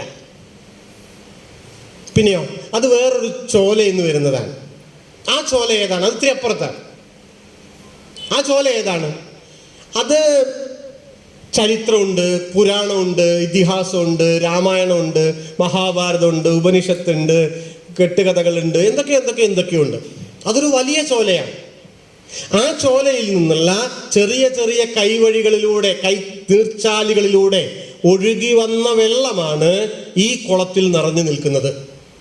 അതുകൊണ്ട് ഇതിൻ്റെ 4 പുറവും നിന്ന് മോട്ടർ വെച്ചിട്ടും തേക്കൊട്ടിയും കൊണ്ടും കപ്പും കൊണ്ടും ഈ വെള്ളം തൂത്തുവറ്റിക്കാൻ പരിശ്രമിക്കുന്ന ആളുകളുടെ അടിയന്തര ശ്രദ്ധ ഈ കുളത്തിലേക്ക് വെള്ളം വരുന്ന ചെറിയ ചാലുകളിലേക്ക് തിരിയേണ്ട കാലം അതിക്രമിച്ചിട്ടുണ്ട്. സംസ്കാരത്തിൻ്റെ രാഷ്ട്രീയം സംസാരിക്കുന്നത് ഈ ചാലുകളിലൂടെ ഒഴുകി വരുന്ന വെള്ളത്തെ പറ്റിയാണ്. അപ്പോൾ നിങ്ങൾക്ക് രാമായണത്തെ പറ്റി പറയേണ്ടി വരും, നാലമ്പലത്തെക്കുറിച്ച് അതൊക്കെ പറയേണ്ടി വരും. ചോദ്യം ഇത്രയേ ഉള്ളൂ, ഈ ചാലുകളിൽ നിങ്ങൾക്ക് ഒരു കൈക്കോട്ട് മണ്ണിട്ടിട്ട് ഈ ഒരു ചാലടയ്ക്കാൻ പറ്റുമോ? 100 ചാലുണ്ട്, അറിയില്ല, 1000 ചാലുണ്ടാവും. ഒരു ചാല്. പലപ്പോഴും സംഭവിക്കുന്ന ഒരു കഷ്ടം എന്താണെന്നറിയാം, ഈ ചില ചാലുകളൊക്കെ ഇങ്ങനെ മൂടിക്കിടക്കുകയാണ്. അങ്ങനെയുണ്ടല്ലോ, നിങ്ങൾ ഈ ചെറിയ ചെറുപ്പകാലത്തൊക്കെ കായ്ക്കറിക്കൊക്കെ വെള്ളമൊക്കെ തിരിച്ചൊക്കെ എങ്ങനെയൊക്കെ ഓർമ്മ ഉണ്ടെങ്കിൽ ആൾക്കാർ അതൊന്ന് കണക്ട് ചെയ്യണം കേട്ടോ. അപ്പോൾ ചിലപ്പോൾ തപ്പ് വന്നിട്ടൊക്കെ ഈ ചാലൊക്കെ മൂടിയിട്ടുണ്ടാവും. അപ്പോഴാവും ഇടതുപക്ഷക്കാരനായിട്ടുള്ള ഒരാൾ അമ്പലത്തിൻ്റെ ട്രസ്റ്റി ബോർഡിൻ്റെ ചെയർമാനായിട്ട് വന്നിട്ടുണ്ടാവുക. അപ്പോൾ ഇയാൾ ഈ ചാലിങ്ങനെ മൂടിക്കിടക്കണത് കാണുകയാണ്. ഇയാൾ വാസ്തവത്തിൽ എന്താ ചെയ്യേണ്ടത്? ഒരു കൊട്ട മണ്ണും കൂടി ഇട്ടിട്ട് ഈ ചാല് പറ്റിയെങ്കിൽ 4 ആളെ കൂട്ടിയിട്ട് തൂർക്കാൻ പറ്റുമോ വെച്ചാൽ തൂർക്കുക വേണ്ടത്. പക്ഷേ ഇയാൾ വന്ന്, ഞാൻ ചെയർമാനായിട്ട് ദേവസ്വം ബോർഡൊക്കെ ആയിട്ട് വന്നിരിക്കുന്ന സമയം എനിക്ക് കാറൊക്കെ കിട്ടിയിട്ടുണ്ട്. ഈ ചാല് തൂർക്കുക, എന്നാൽ എൻ്റെ വക ഈ ചാലൊന്ന് ഒഴിഞ്ഞിട്ട് വൃത്തിയാക്കിയിട്ട് അല്ലേ. ഇപ്പുറത്തോ രാവിലെ അവിടെ വന്നിട്ട് ഈ ചാല് ഒഴിഞ്ഞ് വൃത്തിയാക്കിയിട്ട് നിങ്ങൾ വൈകുന്നേരത്ത് കുളത്തിൻ്റെ പക്കത്ത് വന്നിട്ട് പിന്നെ തേക്കൊട്ടയും കൊണ്ട് വന്നിട്ട് കാര്യമില്ല കേട്ടോ, ഒരു കാര്യമില്ല. ഇതാണ് മനസ്സിലാക്കേണ്ട ഒരു കാര്യം. അപ്പോൾ പറഞ്ഞു വന്നത്, ഈ ചാലൊക്കെ ഒന്ന് പറ്റുമോ നോക്കുക, എനിക്കറിയില്ല. ഇനി അടുത്തൊരു കാര്യം, അപ്പുറത്ത് വേറൊരു കുളമുണ്ട്. അത് ഇടതുപക്ഷ രാഷ്ട്രീയത്തിൻ്റെ കുളമാണ്. അതിലെ വെള്ളം നോക്കൂ, വറ്റുന്നൊന്നുമില്ല, പക്ഷെ കൂടുന്നില്ല. അതെന്താണ് കാര്യം? ഇത് തന്നെ, ഈ കുളത്തിൽ പെയ്യണ മഴയല്ല, അല്ലെങ്കിൽ മഴ മാത്രമല്ല, അതിനും ചാലുകളുണ്ട്. അപ്പുറത്തൊരു ചോലയുണ്ട്, അല്ലെങ്കിൽ പല ചോലകളുണ്ട്. ആ ചോലകൾ ഏതാണ്? അത് ജനാധിപത്യത്തിൻ്റെ ചോലയാണ്, സെക്കുലറിസത്തിൻ്റെ ചോലയാണ്, തുല്യതയുടെ ചോലയാണ്, നീതിയുടെ ചോലയാണ്. ആധുനിക ബോധ്യങ്ങളുടെ ചോലയാണ്, ശാസ്ത്രാഭിമുഖ്യത്തിൻ്റെ ചോലയാണ്, യുക്തിബോധത്തിൻ്റെ ചോലയാണ്. ഈ ചോലയിൽ നിന്നുള്ള ചെറിയ ചെറിയ നീർച്ചാലുകളാണ് കഴിഞ്ഞൊരു 70-80 വർഷം കൊണ്ട് ഈ ഇടതുപക്ഷ രാഷ്ട്രീയം എന്ന കേരളത്തിലെ വളരെ വളരെ ഗംഭീരമായ ഈ കുളത്തെ ഇങ്ങനെ നിറയെ വെള്ളമുള്ള ഒരു ജലസംഭരണിയാക്കി നിർത്തിയത്. നിങ്ങൾ ആ ചാലുകളെ ഒന്ന് നോക്കൂ. എന്താണ് ശാസ്ത്രാവബോധത്തിന്റെ ചാലിന്റെ സ്ഥിതി? എന്താണ് യുക്തിചിന്തയുടെ ചാലിന്റെ സ്ഥിതി? എന്താണ് ജനാധിപത്യത്തിന്റെ, എന്താണ് തുല്യതാബോധത്തിന്റെ ആ ഒരു ചെറിയ ചാലിന്റെ സ്ഥിതി? പല ചാലുകളും തൂർന്നു പോയിട്ടുണ്ട്. പല ചാലുകളും മണ്ണ് വന്ന് മൂടിയിട്ടുണ്ട്, ചപ്പ് വന്ന് മൂടിയിട്ടുണ്ട്. നമുക്ക് നേരണ്ടായിട്ടില്ല. ആ ചാല് ചിലപ്പോ എൻ്റെയും നിങ്ങളുടെയും വീട്ടിൽ നിന്നുള്ള ഒരു ചെറിയ ചാലായിരിക്കാം. അതും കരുതണം. അപ്പൊ തുല്യത, നീതി, അത് ഇതെന്നൊക്കെ പറയണതേ നമ്മൾ പലരും വിചാരിച്ചിട്ടുള്ള ഇതൊക്കെ സെമിനാറിലെ വിഷയാന്നാ. സെമിനാറിൽ വന്ന് പറയുക. പണ്ട് വിജയമാഷ് പറയേ, ഗാന്ധി ജയന്തി ദിവസം ഗാന്ധിസം, ബാക്കി എല്ലാ ദിവസവും ഞങ്ങളുടെ തോന്നിയാസം പറയും. വളരെ രസമുള്ളൊരു കാര്യമാണ്. ഇമാരി ഹിപ്പോക്രസിയാണെന്നറിയോ ചിലപ്പോൾ നമ്മളെയൊക്കെ ഭരിച്ചുകൊണ്ടിരിക്കുക. ഞാൻ പറയുന്നതിൻ്റെ ഒരു ഗാഢമായ അർത്ഥം നിങ്ങൾക്ക് മനസ്സിലാകുന്നുണ്ടാവുമെന്ന് ഞാൻ വിചാരിക്കുകയാണ്. അപ്പോൾ നിർത്തുകയാണ്.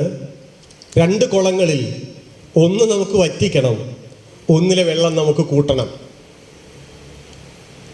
നമ്മുടെ മോഹമല്ല ചരിത്രത്തെ നിർണയിക്കുന്നത്, നമ്മുടെ ജീവിതത്തെ പോലും നിർണയിക്കുന്നത് നമ്മുടെ മോഹങ്ങളല്ല. അതുകൊണ്ട് ഈ കുളങ്ങളിലെ വെള്ളം എവിടെ നിന്നോ, ഏതോ ചോലകളിൽ നിന്ന് ഒഴുകി വരുന്ന വെള്ളമാണ്.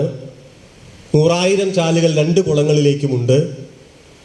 ഒരു കുളത്തിലേക്കുള്ള ചാലുകളെ തടയാനും ഒരു കുളത്തിലേക്കുള്ള ചാലുകൾ അടഞ്ഞു പോയത് വൃത്തിയാക്കി നല്ലതുപോലെ ആശയങ്ങളുടെ വെള്ളം ഒഴുകാൻ പരുവത്തിൽ പാകത്തിൽ മാറ്റിയെടുക്കാനും ജീവിതം കൊണ്ട് പരിശ്രമിക്കുന്നവരെയാണ് നാം കമ്മ്യൂണിസ്റ്റുകൾ, ഇടതുപക്ഷക്കാർ എന്നൊക്കെയുള്ള ചെറിയ വാക്കുകളിൽ വിളിക്കുന്നത് എന്ന് മാത്രം ഓർമ്മപ്പെടുത്തിക്കൊണ്ട് അവസാനിപ്പിക്കും.